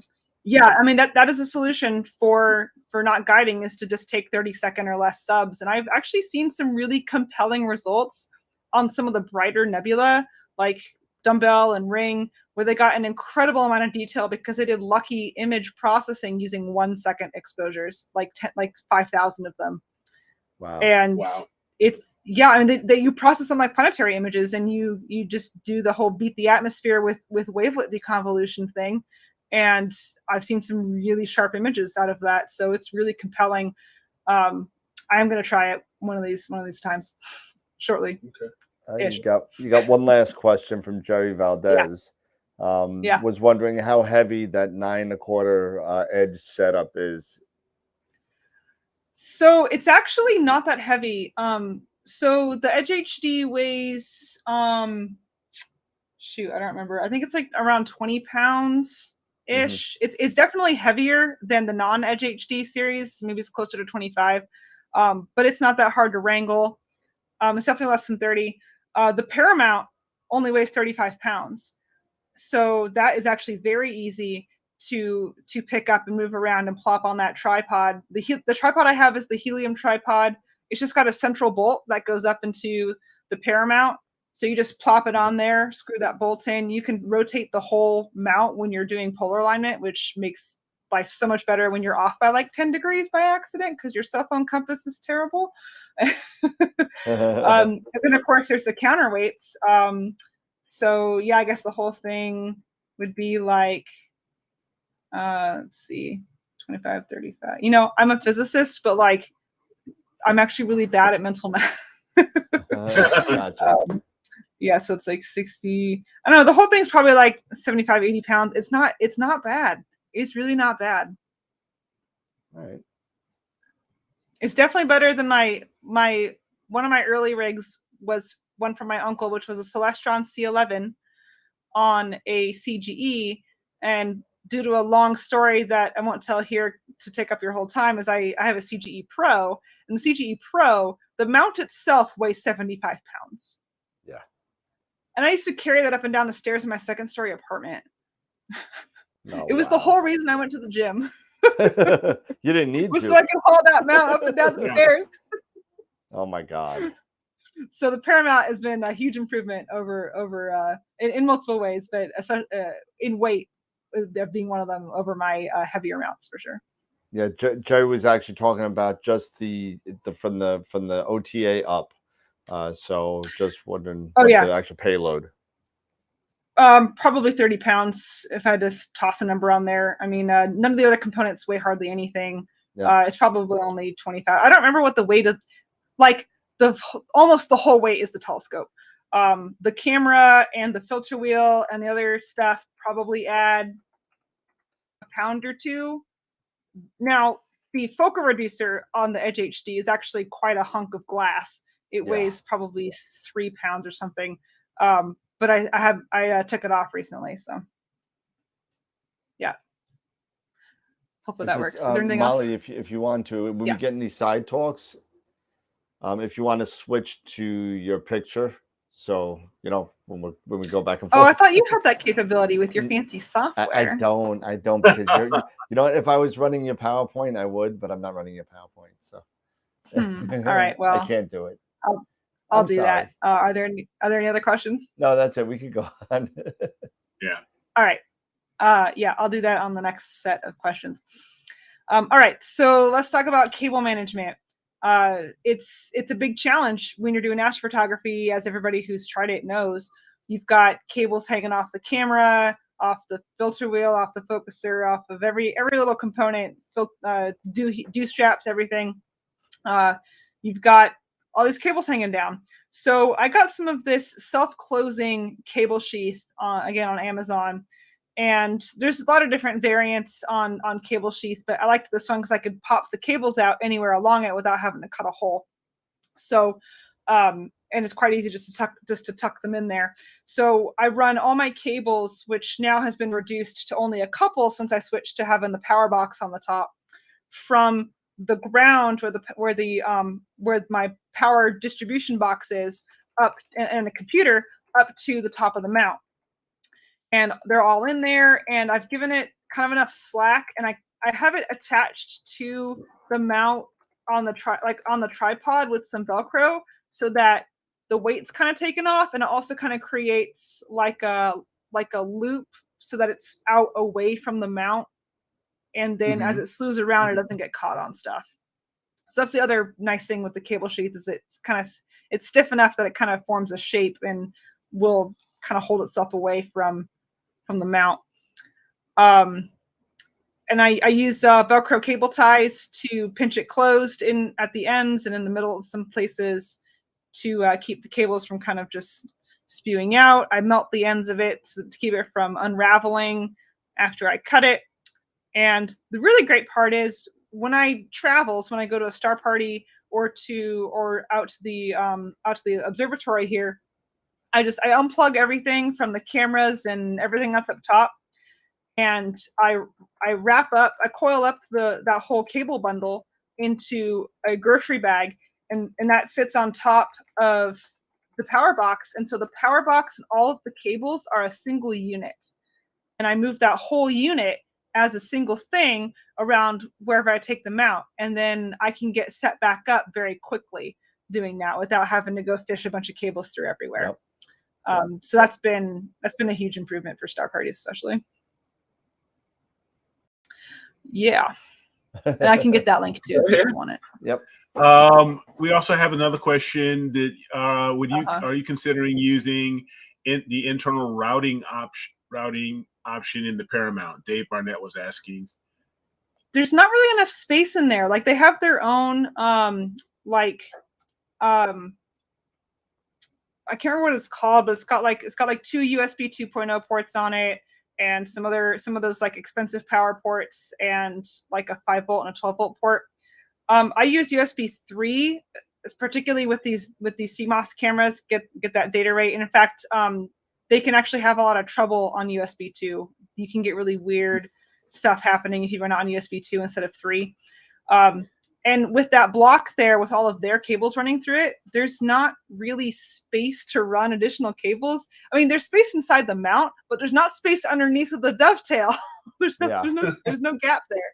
So no, I'm not doing it. Apparently it's possible, but I don't know if it's possible when you get the mount version that has the USB hub on the back of it. Yeah. I concur with you a bit there. Because I don't have a software BIX mount, but I have an Ioptron mount, a CEM60, and it also has that internal routing with the 4-port USB 2.0 hub on the back. And even with that, it's very difficult, especially with nowadays with the CMOS cameras that are USB 3. You can't really utilize that. And just the routing itself, it's very, very difficult, especially trying to get things, even with me using Lasmondi, dovetails, and I have, and I try to use this as thin or small as cables as I possibly can. I tried to do that to try to fit it in between the dovetail, the cables in between the dovetail and the saddle. Yep. It just didn't work. Nah. Yeah, I took one look under there and saw that there wasn't any there. Like the whole space underneath of the dovetail was taken up with all the cables that go to the USB block on the back. So yeah. I had kicked around the idea of maybe taking the block off, but because I don't use anything on it, because I run all my USB hub stuff separately. But I kind of hate doing that because it was part of the cost of the mount. So. Yeah, I mean, it's like I have the EQ8R on my pier in the backyard, my lovely Bortle 8.5 Sky. And, the one thing I never understood and Mark is going to yell at me because he's in the chat and we take this conversation all the time. They got the dovetail plate, and on that dovetail plate, you got a USB hub, and then you got like RJ11 or RJ12, like 3 or 4 of them. But they put the USB ports in the front of the tube, and the RJ11s in the back. So I'm like, does anybody use RJ11s except for ST4 anymore? I mean, other than that, nobody uses them. So why are we putting the entire USB ports all the way in the front end as opposed to the back where, you know, all your wires should come out the back and up, you know, but yeah. And why are we still putting USB 2 on mounts? Like I just bought my Ioptron like 2 years ago and it's got USB 2 ports on it, and like USB 3 cables are the same size, the port's the same size. Like I think maybe the header is bigger, but like I've seen the inside of these mounts. I've seen their circuit boards. They have space. Yeah. telling you. For sure.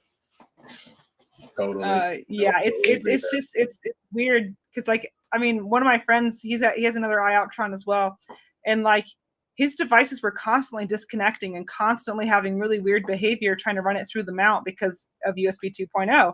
And I convinced him to put a USB 3 hub on the front of his telescope, and he runs everything through there and stopped having problems miraculously. Yep. So I even tried. If you work for a mount company, take this back to your leadership. Take this back to your leaders. I even tried because my rig isn't very far out in my backyard. Like where I'm sitting right now, I'm basically facing my backyard is right there. And I ran all this, and I ran a active 3.0 USB 3.0 cable with USB hub. And it works, and it works fine until it comes to the guiding, you know, because of such the distance. And even though it was powered, you know, just that the distance, even though it was only like maybe 60 feet. The latency was an issue. It took us a while. Took us a while to get there too, didn't it, Eric? Yeah, it did. And then I ended up, going with a Starcom Ethernet hub, you know. So I just ran, because I had Ethernet coming from the back, because I, you know, from my ASI Air, connecting that, and I just ran that using the Ethernet hub. Bam, started working just fine. But then some other stupid thing started going crazy with Nina that I just stopped for right now, and I went back to my ASI Air. And eventually I'll go back to Nina and start figuring out. And it was all it's still my auto guiding.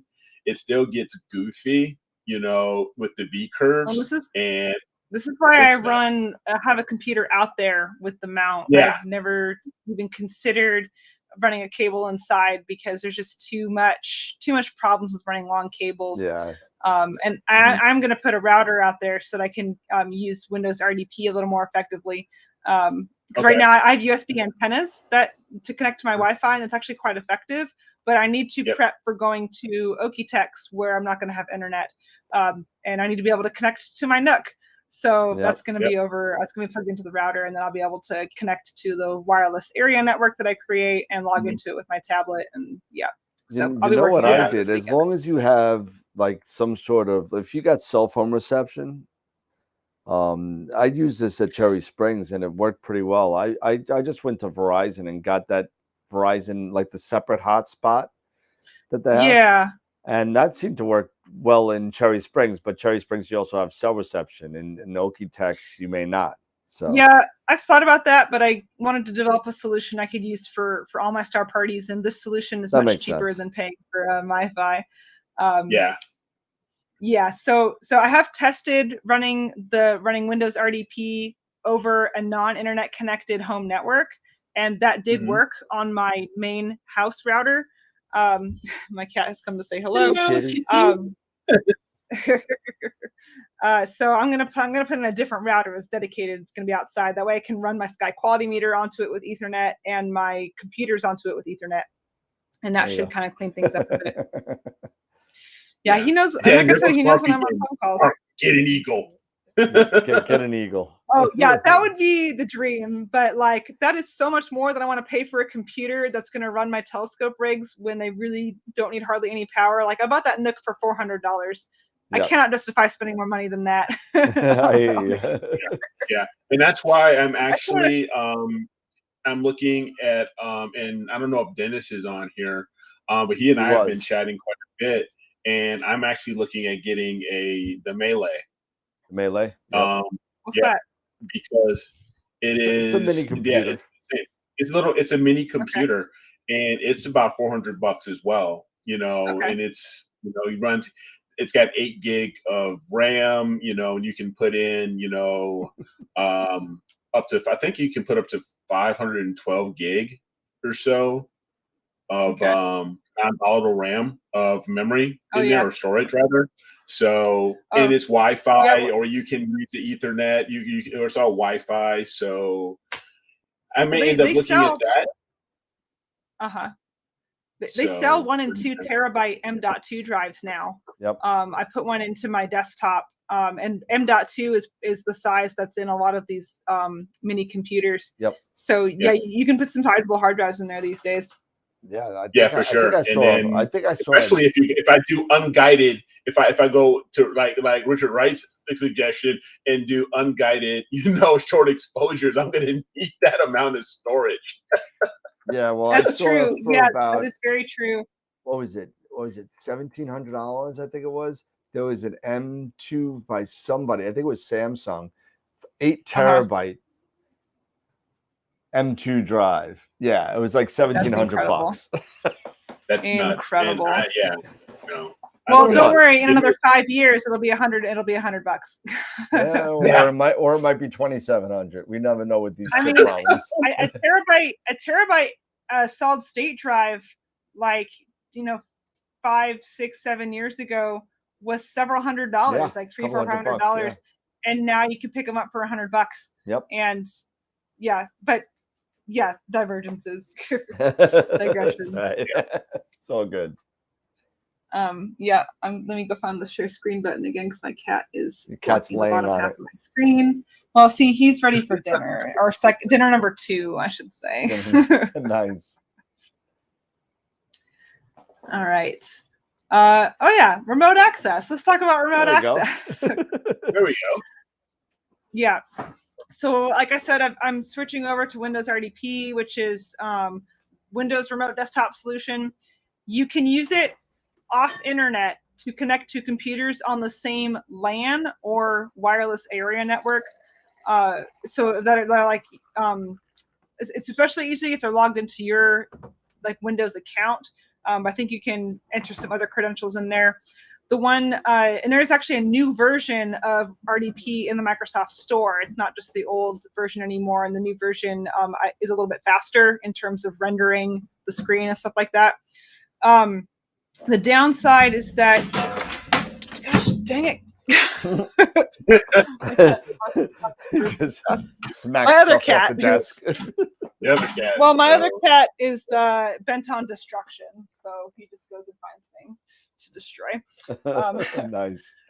Anyway, the one downside of Windows RDP is the computer you're connecting to. So in my case, the computer I was running the telescope needs to have Windows Pro on it to be able to use Windows RDP. Yep.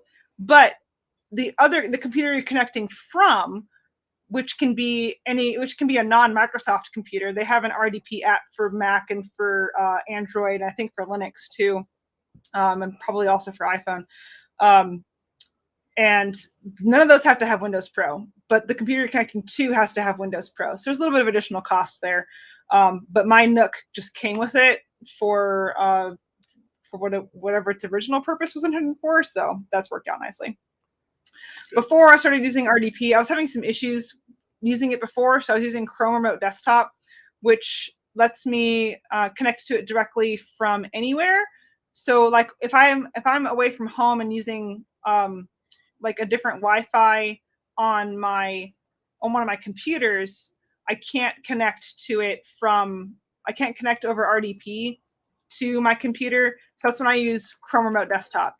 You can use RDP off of your home network, but you have to either open up a port, which invites some vulnerability, or you need to have a VPN. And I don't mean the type of VPN that just hides your IP address like Nord and some of those other ones, but you have to have a VPN network in order to do it. Yep. So I'm getting there eventually, but Chrome Remote Desktop has been quite effective, and it's a lot faster, and I've been using that quite extensively. Again, I can use it from my phone. Another app, if you're an anti-Google person, there's also No Machine, which is It works on every OS, and although the phone interface I find a little bit weird, but you can also connect from your phone using No Machine, and it's also free. Nice. Yeah, so that is remote access. All right, let's talk about Nina. So I wanted to highlight Nina in particular. There are other sequencing software out there. There's Sequence Generator Pro, there's Voyager. If you have a desire to spend a lot of money, you can use ACP and DC3 Dreams, which is what a lot of people use in their remote observatories because it has a scheduler. But I kind of suspect a scheduler is going to come to Nina in the next couple of years tops. So y'all better watch out. You're about to be supplanted by the free app, and yep. So anyway, Yeah. Huh? Nope. Go ahead. Yeah. Okay. So before it was good for like before June of this year, it had its simple sequencer where I think you could. I've never actually used a simple sequencer. I think you could do. I don't even know if you could do multiple targets in it. I'm not entirely sure. It didn't have a ton of features, but they released their advanced sequencer in June. I've been running on the beta of it for quite a while, but the advanced sequencer is an absolute showstopper. It's incredible. Awesome. It has. I've been a Sequence Generator Pro user for years, and it has all the features that SG Pro has, but you have finer control over the order in which things happen, which has been a huge help to me. It is Windows only. Sorry, folks. It's a .NET framework app, so that means it's only going to be ever on Windows, unless somebody wants to undertake the task of rewriting it in a different operating, like a different kernel. So it's going to be on Windows for basically the foreseeable future. But also, you kind of don't want to have your Mac outside anyway. So if you're a Mac user, just get yourself a cheap Windows PC. Run your Astro software on there and remotely control it from your Mac inside. There you go. Yeah, that's your solution. All right. It can control all your equipment, cameras, mounts, focusers, filter wheels, rotators, switches being things like the Pegasus power box. It can control your dome. It can do safety monitors, weather devices, and flip flats and flat panels and stuff like that. It's got all the things.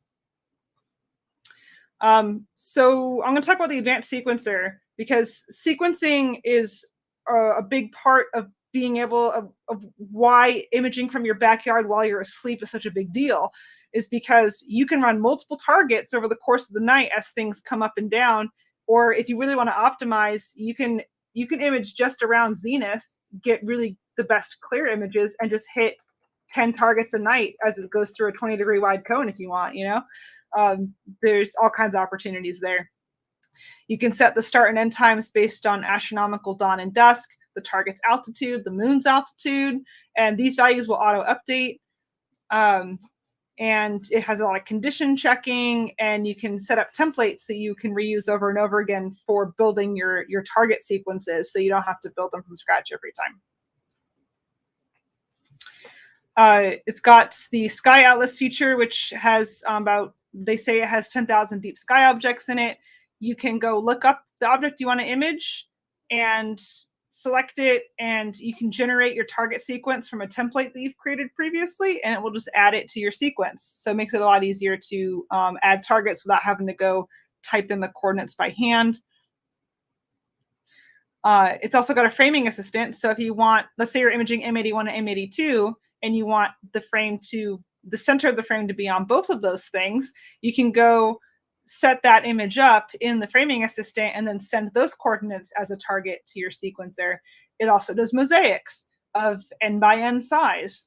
So here's an example of what the interface looks like for a 2x2 on the North American Nebula using my Takahashi rig. And it will also do rotation angles if you have a rotator. Or if you know what the rotation of your camera is, if it's static, you can put that in there for your framing.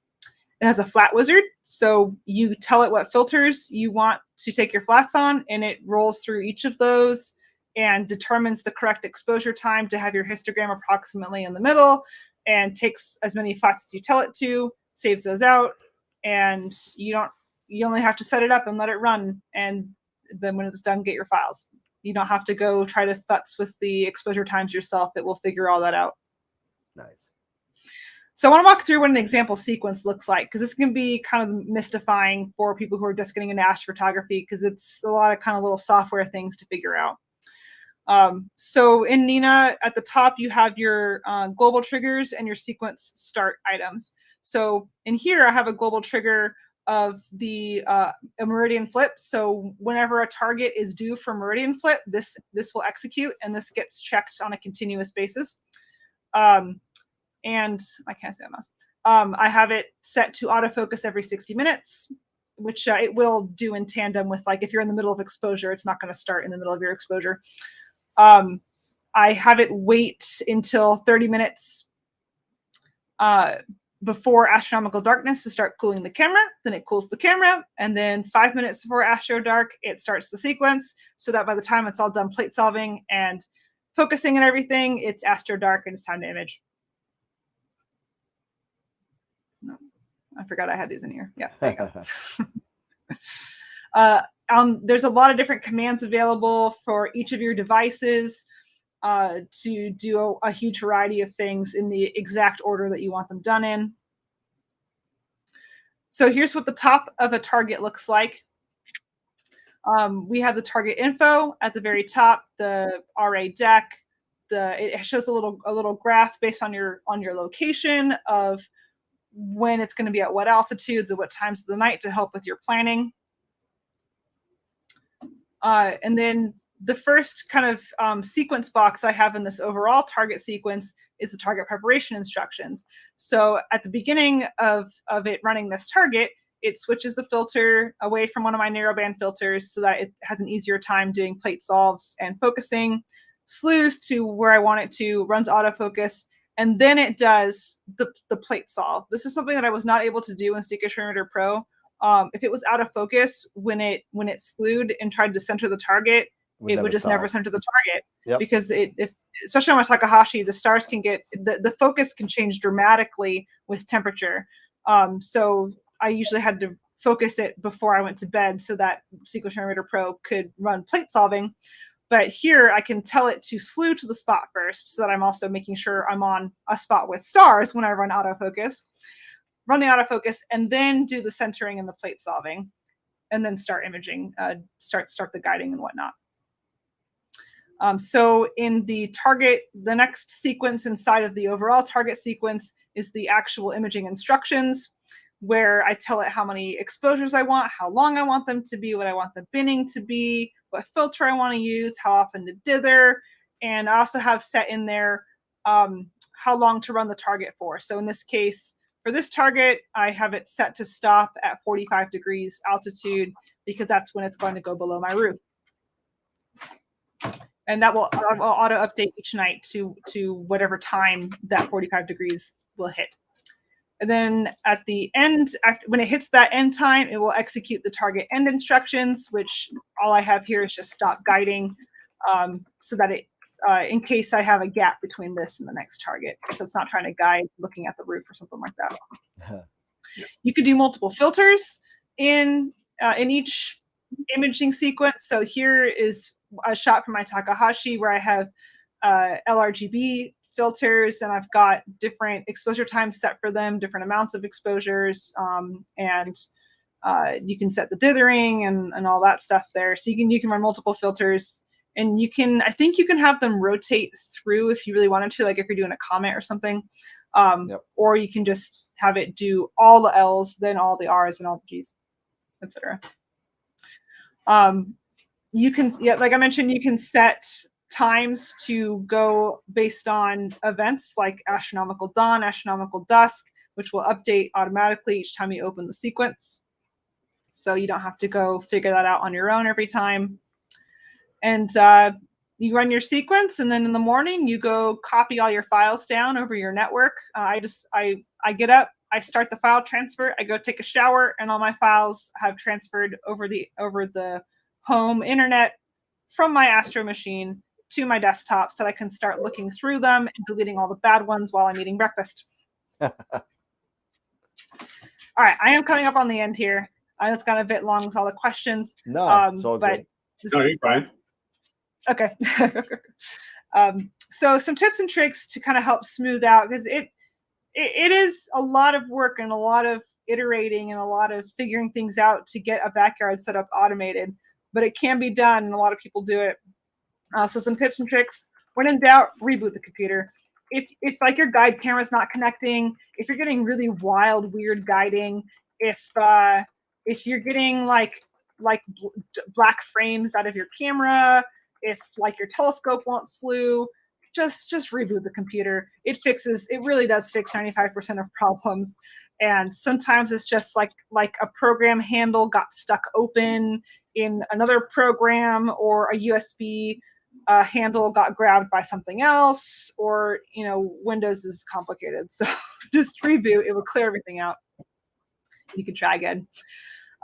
If you're having a problem and you're not really sure what's causing it, like your stars look weird or something like that, isolate the problem by doing only one change at a time. So adjust one of your guiding parameters. Try one different camera, or one different cable, or one different plug, or something like that. Just do one thing at a time so that you know where the actual problem is coming from, and that can kind of help you also figure out what the problem is. So when you've got weird behavior, sometimes it's a power issue. Sometimes you're not giving it enough voltage or current because the voltage converter that you have only puts out 11.9 volts instead of 12.5 volts. 12-volt devices like having more than 12 volts. They generally like having somewhere between 12 and 13. So sometimes it's just not having enough voltage. Sometimes it's a bad USB cable. So I've got a whole bucket of USB cables of all different types. And if I got problems, the first thing I'll do is I'll go swap out the USB cable, because there's a lot of bad ones out there. USB is the devil.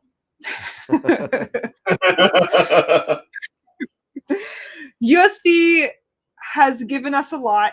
It has a lot more capability than serial, but because of all this capability and because of the fact that a standard was attempted, but also very fragmented, it's not a real standard, and there's different USB stuff all over the place, and it has a lot of problems. So when you're having USB issues, sometimes just going out there and physically unplugging and replugging the port fixes the problem. And if that doesn't fix it, disconnect and reconnect all your devices. And if that doesn't fix it, reboot the whole computer. Yep. Because USB just needs to be reset all the time. And sometimes it grabs the wrong COM port. Sometimes USB is a giant mess. Ask anybody who does IT or hardware or software development, and they'll tell you they hate USB. Yeah. Right here. Yep. Right here. Unfortunately, you know. Unfortunately, there's not a better alternative right now. But hopefully we get smart about that in the future. I don't know how many times something has gone wrong, and we struggle for God knows how long, and then either myself or another counterpart of mine will say, "Have you just considered just replacing the cable?" Yep. And then we replace it. We go into our stock, we grab another USB cable, plug it in, and enough, everything's fine. And you're just like, blankety blank blank blank. I wasted what? Yep. So I've got like a cool wall-mounted cable organizer that we had in a lab I used to work in when I was an undergrad.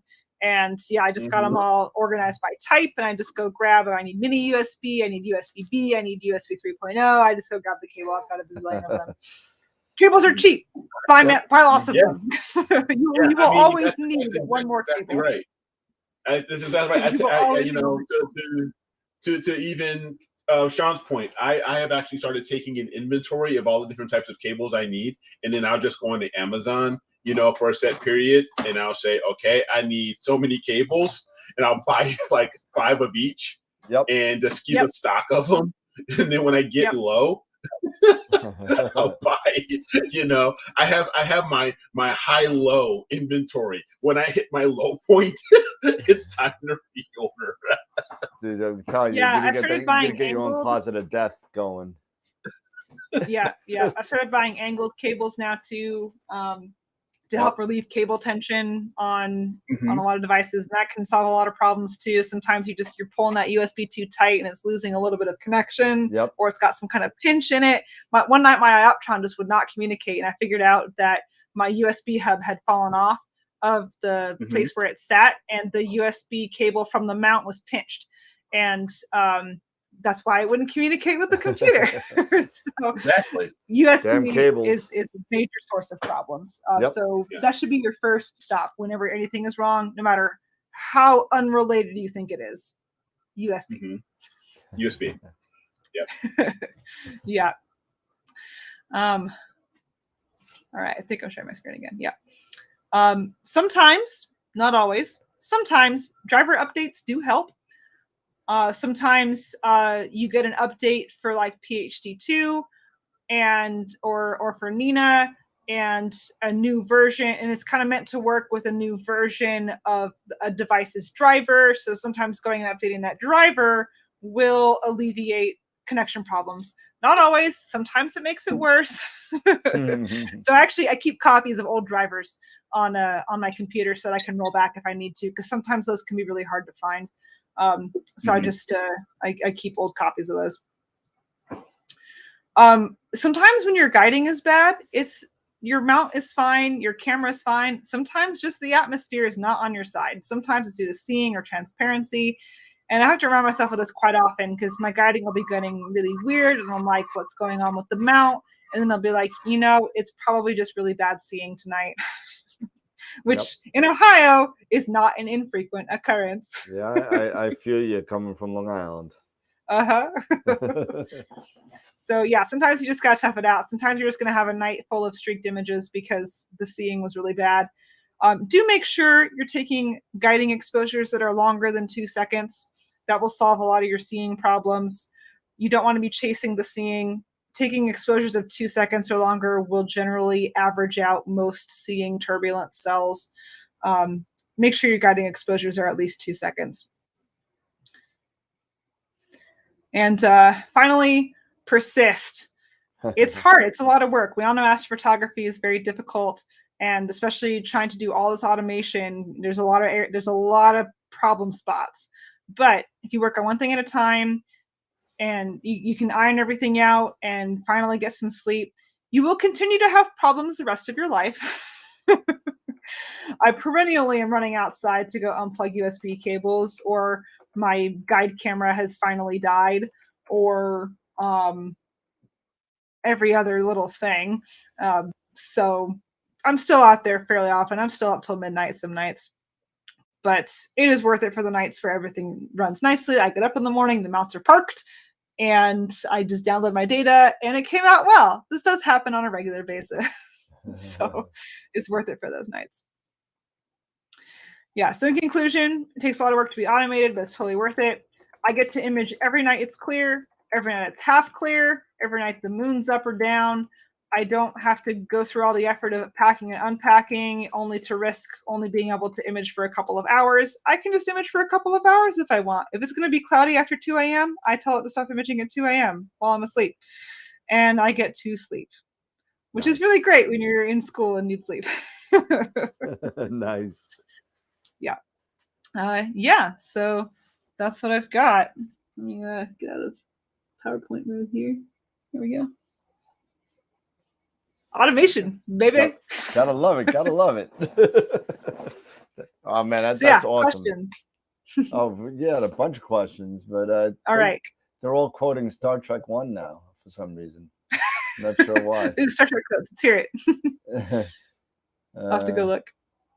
Yeah, somebody was saying that probably redesigned the whole sickbay too. Bring it on. Yeah, awesome. But Star Trek doesn't have. But the Enterprise doesn't use USB. No, probably not. Probably not. Oh, here we go. He's gonna bring out his Enterprise now. So hold on a second. Oh, I see. I went upstairs to go get it, I think. but yeah. Is it like a Lego? Is it a Lego Enterprise? Oh, I don't know what he's gonna bring down. He always has something up his sleeve, but oh, okay. But a huge Star Trek fan. I gotta admit, very, very huge. Me too. Yeah. Many people that do this are either Star Trek and or Star Wars fans. Yeah. just comes with the territory. Yeah, it really does, though. Yeah, I've seen all of the TV series except for the original series, and I'm kind of afraid to watch the original series. Why? That's where it all started. All right, so I know, but the cringe factor just gets me. No, so there are about 3 or 4 that you have to watch in order to understand stuff that goes on throughout the whole thing. So sure. The first one that I could think of going in, I'm going to get yelled at by this in the chat, I'm sure. The first one I could think of in order is called the Menagerie. Okay, that is the only 2-part Star Trek, and it's all about Captain Pike and how he got hurt, and it's all this court martial with Spock, when him and Spock were together on the Enterprise. So that's the first one. That's the first one in order. That's, I think, episode number 16 and 17, if I remember right. Okay. Then just after that is Space Seed, which is with Ricardo Montalban, and he plays Khan. And Khan is the main antagonist in Star Trek 2. So he starts. I mean, that's the movie that saved the whole Star Trek thing. So Star Trek 2 saved. If it wasn't Star Trek 2, we wouldn't have Star Trek today. But so that Star Trek again. No, there's talking about in the chat. So what do you mean again? We didn't start it. Thank you. We did not start it. They started quoting V'ger and Star Trek 1. So then Molly said she didn't want to watch the original series. So I'm throwing in her 3 or 4 I've seen all the rest of it. That just she not the has original to series. see. So that's another one. Another one which has really nothing to do with anything is City on the Edge of Forever. Okay. That you need to see, because that actually comes up later on in Discovery. And let's think if there's anything else. And of course, you got to see the ultimate worst episode on the entire planet in any show. The Way to Eden is the worst one ever on any. Is that the one where Kirk is fighting those creatures in a really weird kind of slow-mo? No. This is where Spock turns out to be a hippie, and he jams out with all these other hippies with his Vulcan lute. Yeah, it's Vulcan Liar. Sorry, it's pretty bad. What's it called? The Way to Eden. Yay, brother. Oh Lord. Yeah, it was pretty bad. So anyway, back to real, back to real business. Yeah, getting back to business. Anyway. Hey, you know what? If we were talking Lord of the Rings, you'd be happier, I'm sure. I mean, we can also talk but we're not. But we're not. We're not talking about Lord of the Rings. We're not talking about, the new Amazon Prime series coming out. So let's move on. However, when it comes out, that will be a topic of discussion, I'm sure. Yeah, the Rings of Power will be a definite topic of discussion. Definite topic, because I know Jesse is a huge fan as well. So the House of Targaryen, but let's move on. I digress. But no, Jesse, I did have one question for you. It's not Jesse. Because you have an Ioptron mount, and I don't know. What did you say? I said that's not Jesse. You called her Jesse. I think I called her Jesse. Sorry, Molly. No, because you said Jesse, then I got the brain. You know what? What time is it here? It's almost 11. It's almost 11. You know what? Ask your question, will you? Sorry. Anyway, hurry up. Molly, Let's go. Yeah, get the question going. So, Molly, yes. You have do you have a CEM 40 or do you have 40. a GEM? Yeah. Okay. I have the same. Have you come across any issues yet with your balancing as far as your with your RA or anything like that, as far as when you're balancing on one end and you move it over and you go over to the other side, it just goes totally off kilter? I mean, I always get that anyway, because one side of my Takahashi has the focuser on it,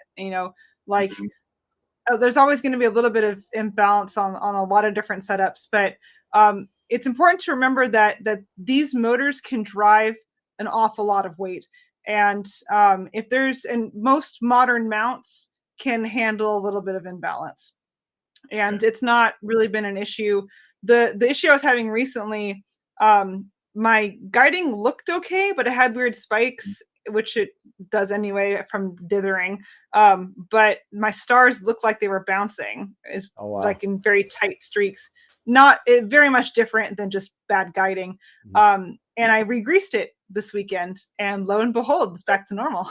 You probably had a speck of dirt in there or something that was probably an aluminum shaving or something. Yep, and actually, the Ioptron was much easier to re-grease than my Paramount, because you only have to remove the top plate, and then you can get a toothbrush in there in the corner to clean the worm wheel one segment at a time, and then you can just get your finger in there to apply the new grease, and it's just enough space to do that without having to remove the entire worm block. Nice. On the Paramount, I have to remove the entire worm block, and it sucks. Oh, geez. It took me, with being careful with keeping track of screws and stuff, probably 20 minutes to re-grease the Ioptron. It was a breeze. Nice. That's one thing I haven't done. I purchased it used. I've had it now for a couple of years. I still haven't done that.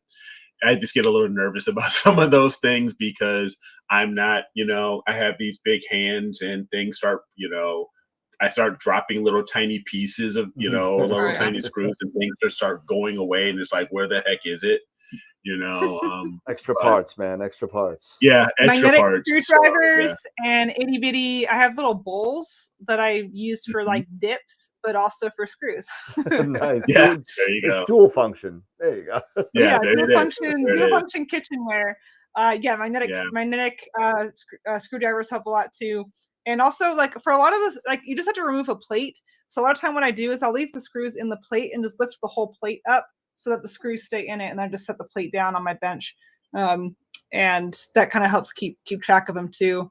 But yeah, like that kind of small delicate work is some practice and some patience to like just go slow and like remember to put your hand underneath of it, or sometimes just put a piece of tape on the back or something like that. Yeah, kind of stuff. Yes. So I have to get used to that. And maybe, when someone also, I think my wife said at one point, when I was trying to do some delicate work, she was like, why don't you use like a small toothbrush or something if you can get in there to clean things, or you get to add stuff.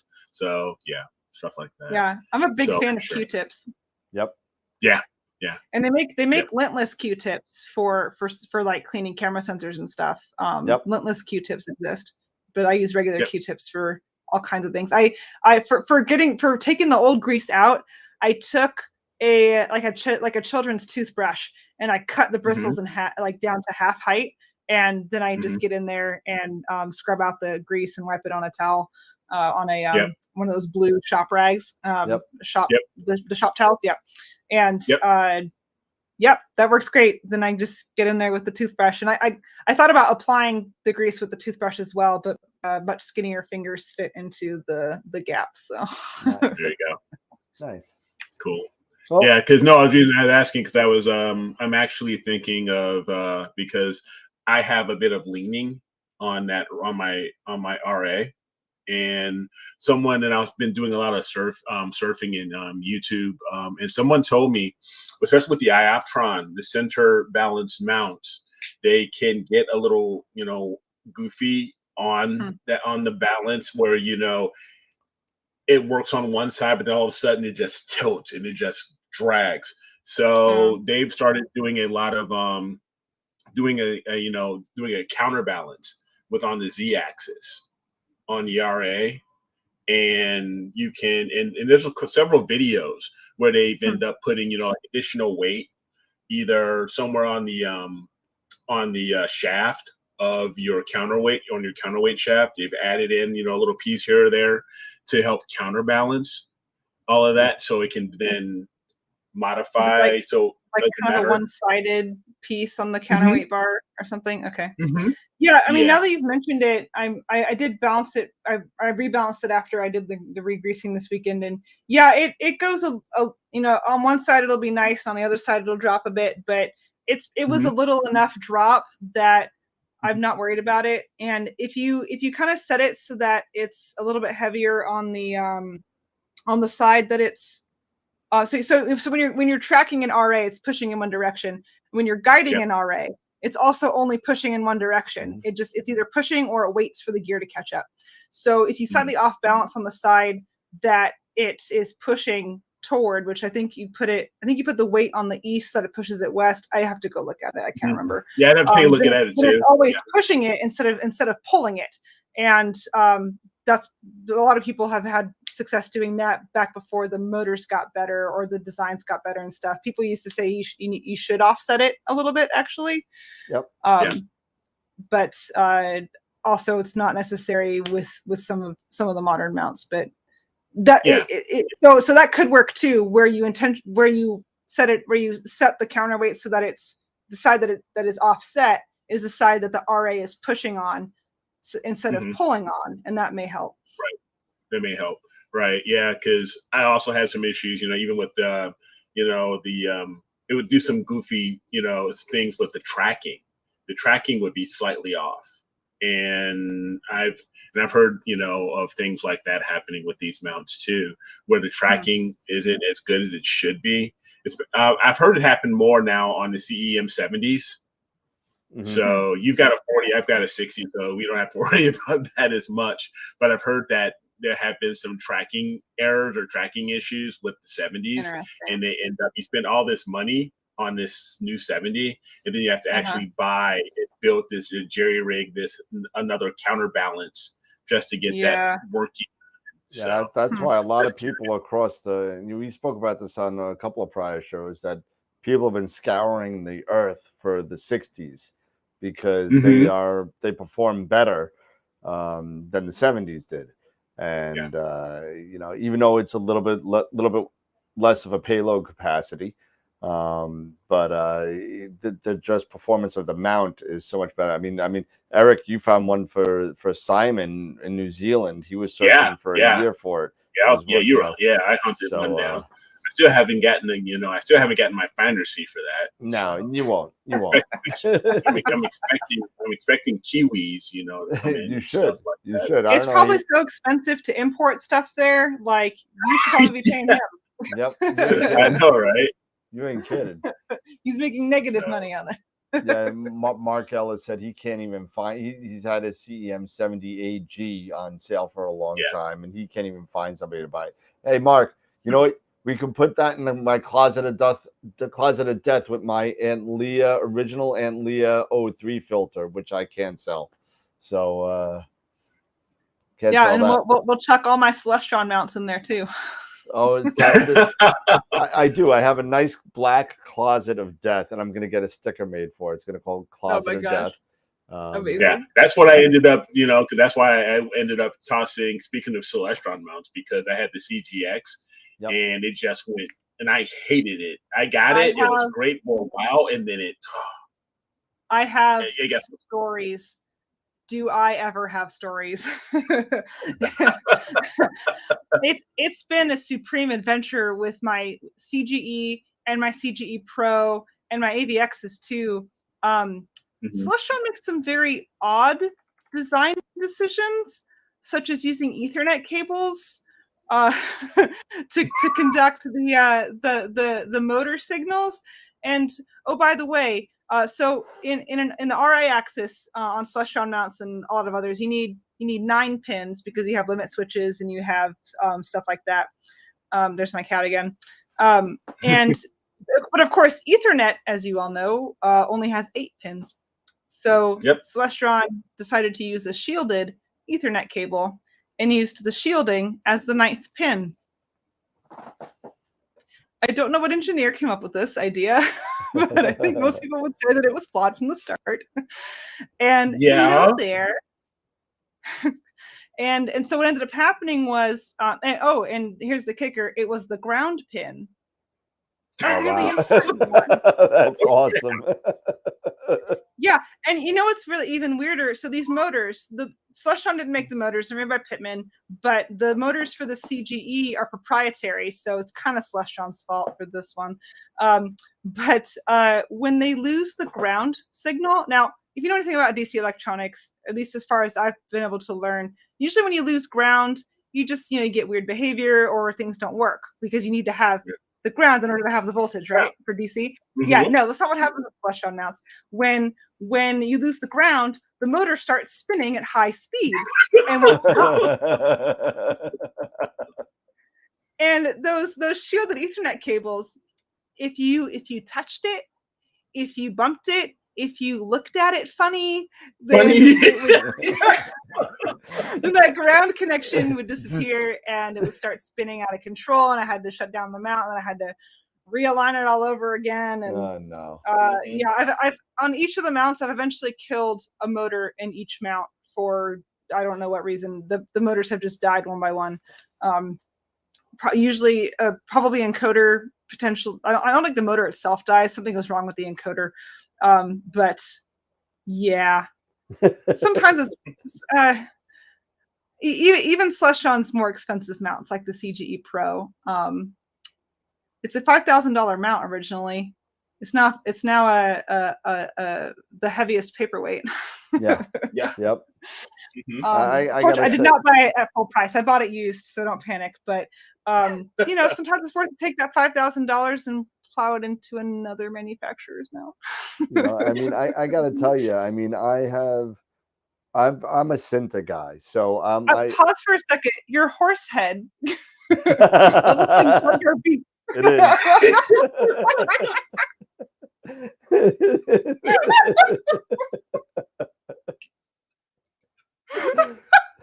So of all the things Lisa thinks that's Orion. Why Lisa thinks that's a thing, Nebula. somebody on the Discord said, I put up my horse head, and somebody on the Discord channel said it looked like Jar Jar. So I got a picture of Jar Jar. I grayscaled it as close as I could, and I threw it in there.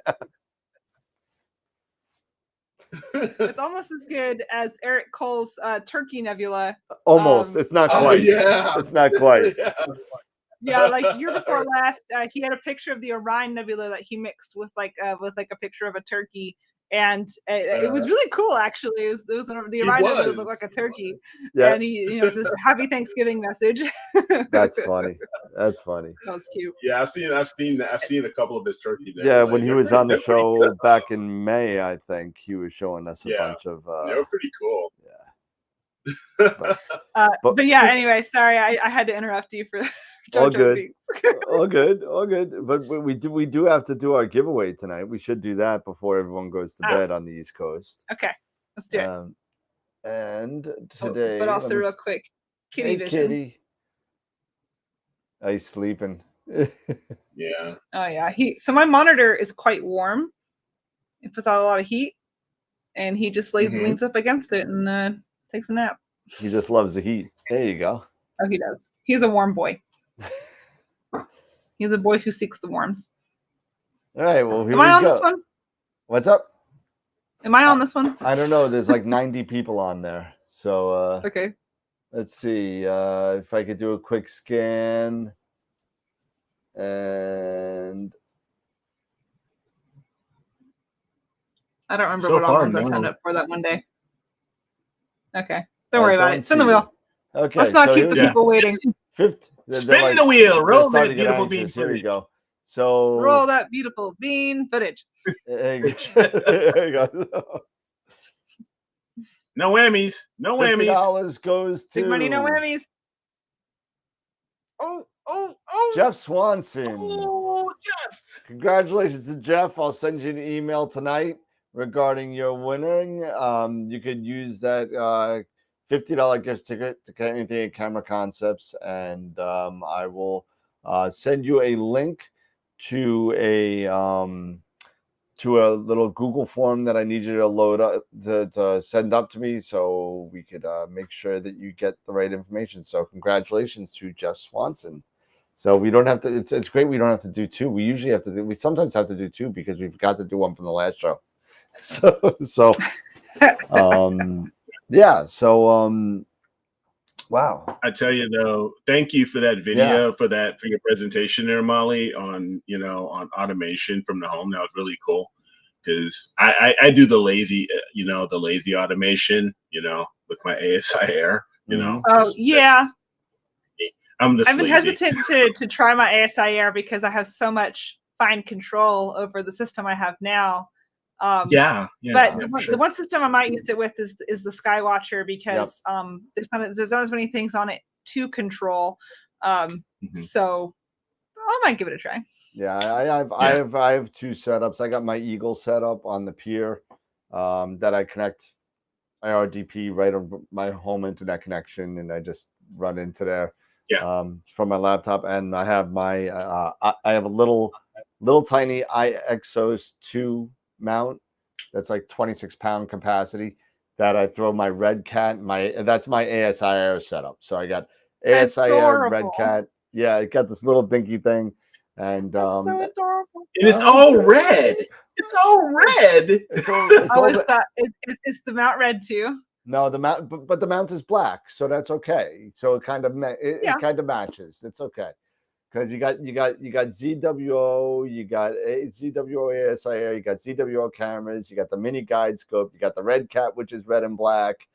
So now it's all color coordinated. It's all coordinated. It is. It's all color coordinated. So I used to run. So when I had my C8 on the Paramount, the C8 is orange and the Paramount is red. It was just about the worst color combination. Yeah, that's. But the Edge HD is like a nice cream, so it works a little better. And I will say, Celestron's telescopes are much better than their mounts. I would tend to agree with you. Yes, I would agree with you on that. That's like one of those things that Celestron just should have stuck with telescopes and not put into the mount business. I'm thinking so. maybe I'll go work for them. I think they would have a lot more satisfied customers. I think they would have a much higher customer satisfaction rating if they were just stuck with telescopes. Now Wade's making fun of me because the Exos 2, unfortunately, the one bad thing, and he had to mention it, the one bad thing about the Exos 2 is there's not a USB port in sight. It's all serial. Their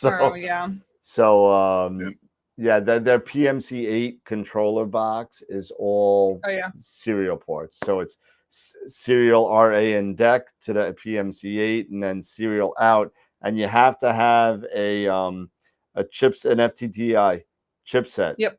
You can't use the older Prolifics. You can't do anything like that. I found that out after I threw the Prolifics don't work with that. Nope. I tried it. It didn't work. Yeah. I've had a lot of success using Prolifics with my Celestron mounts that are serial. With the Celestron their mounts now are USB, but prior to like 2 or 3 years ago, they were still serial. Yep. It'll work. But it's something to do with the controller. That it's a new controller. I mean, the Exos 2 is a fairly new mount, so it upgraded everything. It's got to be FTDI, and if it's not, I tried 3 different Prolifics and none of them worked. Interesting. Yeah, it's good to know. But yeah, you're right, Wade. It could be parallel, or even SCSI ports would be interesting. But so I'm familiar with parallel and serial. What is SCSI? Oh, it's small computer. It's an old school. It's old school computer really connections.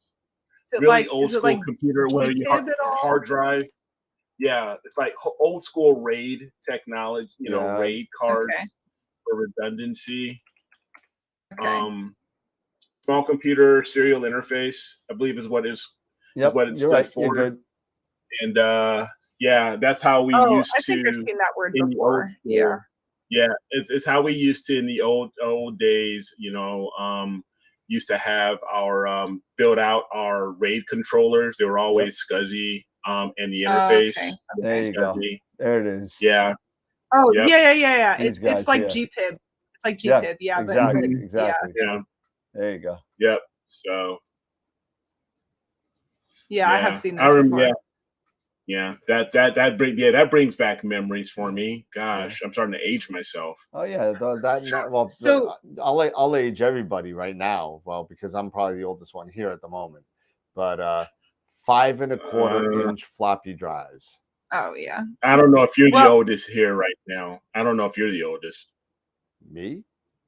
Yeah. Yeah, I think Are I you? am. Well, I maybe don't know. are you including 70, the chat? What am I? Yeah, because what are I think you? Chat don't count. I'm 70. I'm 71. What are you? No, you're I'm not. 71. No, you're Oh, you're not. 71 as well? I am. No, that's 71 years. 71. 1971. Oh, No, like, no, we're I'm not. so Yeah. confused Where's right now. where's my social security check? I'll Yeah, I'm like, be back. Hey, what hey. kind of facial creams are you using? Like, Well, I just got my AARP invitation a year ago. So Yes, as did I. So and- yeah, well, what month are you again? I'm December though, so you probably February by a lot. okay. So you buy a lot. All right, not by that much. Jeez. Scott's the only one that beats me, I think. Scott's older than me.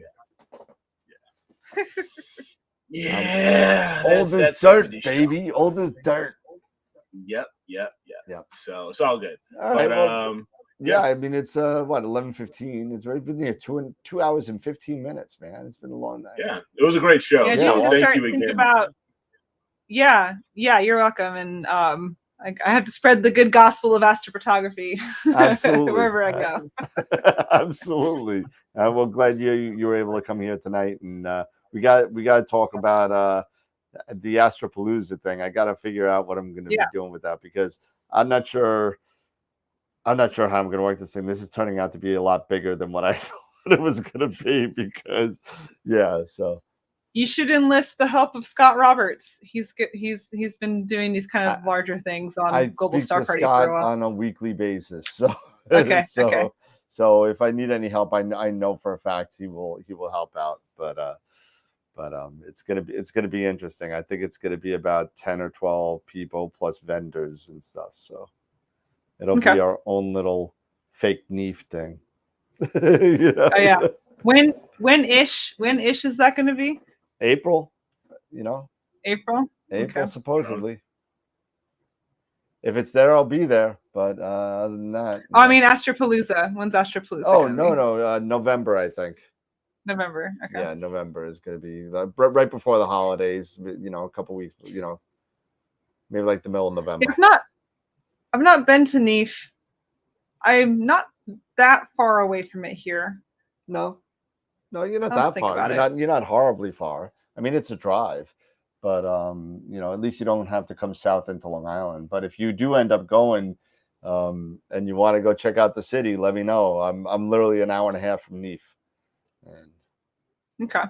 Yeah, I might do that, because going to the advanced image, I couldn't make it to the advanced imaging conference this year. Yeah, me neither. With my school schedule, and it being only 2 days and it being an 8-hour flight to do those 2 days. Yeah. NEEF might help me make up for not going to AIC this year. I just hope they have it this year, because they haven't had the 3 years in a row. They haven't had. The last one they had was 19. So yeah, I mean, I think at this point we're probably like in a stable enough COVID position where a lot of the stuff's just going to come back on this year. I think so. Hopefully. Yeah. Well, I hope so, because in October I'm going to be all over the freaking 2 countries. I'm going April 10th to 12th. I'm going to work. I'm visiting Eric. Then the 13th, I just got tickets to the Islander game opening day here. And then the 19th, I go see Iron Maiden here. And then after that, I take a drive the next day. Absolutely. Oh God. And then after that, the day after that, I drive up to Canada and I go visit Sean Nielsen and Ron Breacher up in Canada. And while I'm there, I'm going to see a Rush show up there, come back. What's that? Oh, I love Rush. Sorry. Well, Rush is doing the Neil tribute night. They were supposed to do a memorial for Neil Peart in 2020, and obviously it got canceled. They're doing it now in October. Then after that, after we visit Sean and Ron, we go down, hit Toronto, hit the Hockey Hall of Fame. Got to do that, and then the Niagara Falls from the Canada side, and then go to Buffalo, visit Pete Pruill from Masters of Pix Insight over there, and then go home. You're racking up some mileage, man. Man, you ain't kidding. It's gonna be a You're racking up long some mileage. October, traveler. may be the month of no AstroWorld shows because it's gonna be a mess. Yeah. Yeah, maybe just Or go it's on, gonna be like go on our AstroWorld hiatus. it's gonna be like AstroWorld on location. It's gonna be me my rants on YouTube about what the hell happened in Cherry Springs. Yeah. Yeah, it was pretty bad. Oh, Yeah, it was. what happened in Cherry Springs? Watch the videos. There's a couple 3-minute videos. Just watch them. I'm not even gonna say that. Was that this year? That was just last month. Yeah. So Okay. yeah, just go on AstroWorld and look at CSSP 1, 2, and 3, and you'll find them. All right. It's too long of a story. Yeah, I got to be moving toward bedtime anyway. Also, I didn't get a chance to start my sequence. Normally, I would have started my sequences before the show started, so my telescopes would start autonomously. But then I learned that we have a high chance of northern lights of aurora tonight over the northern US. So I was busy setting up a wide field camera out there to capture it, hopefully maybe. And then I didn't have time to start my sequence. So I got to start my sequence and then go to bed. They're just going off on the Cherry Springs rants. I'm sorry in the chat. Oh, no. They're going off. They're like 3 weeks ago, LOL, it was great. LOL, the CS rants. Dan, do you get an AARP discount to the Cherry Springs Woodsman event? Oh dear. The lumberjacks and astronomers should get along better. Dear. Yeah, Yeah. I kind of let loose. No. My emotions definitely got away with me. So. I see. But anyway, Molly, thank you so much for coming out and hanging out with us. Yeah, absolutely. You're more than welcome to come back when you're ready. When your schedule kind of chills out a little bit. Which will be never, but sure. If you can fit us in again, then we'd be happy to have you back. You're more than welcome I'd love to come back to come hang out with us and talk about whatever you want to talk about. Yep, I'll find another thing to make a presentation about. I'm sure you will. Awesome. That's okay. Thank you. But again, thank you so much, and everybody. Have a good night. And Molly, stick around. The VMix will still be on while Melon shuts off. But if you want to stick around for a couple minutes, but everybody, have a good night. Don't forget. So far, I think I got 2 more guests that I'm thinking about getting in between tonight and Nico. But we got Nico Carver booked for the 16th of September right now. And then right now, October is going to be a mess. So don't know what's going to be going on then. So we may just not start off till November. So, but we'll see. We'll see. So everybody have a good night. Thank you everybody for chilling out with us and Molly. And remember always keep imaging, keep educating, and clear skies. And we'll see you Friday night. Have a good night, everybody. See you, everybody. Have a good night. Night. Bye-bye.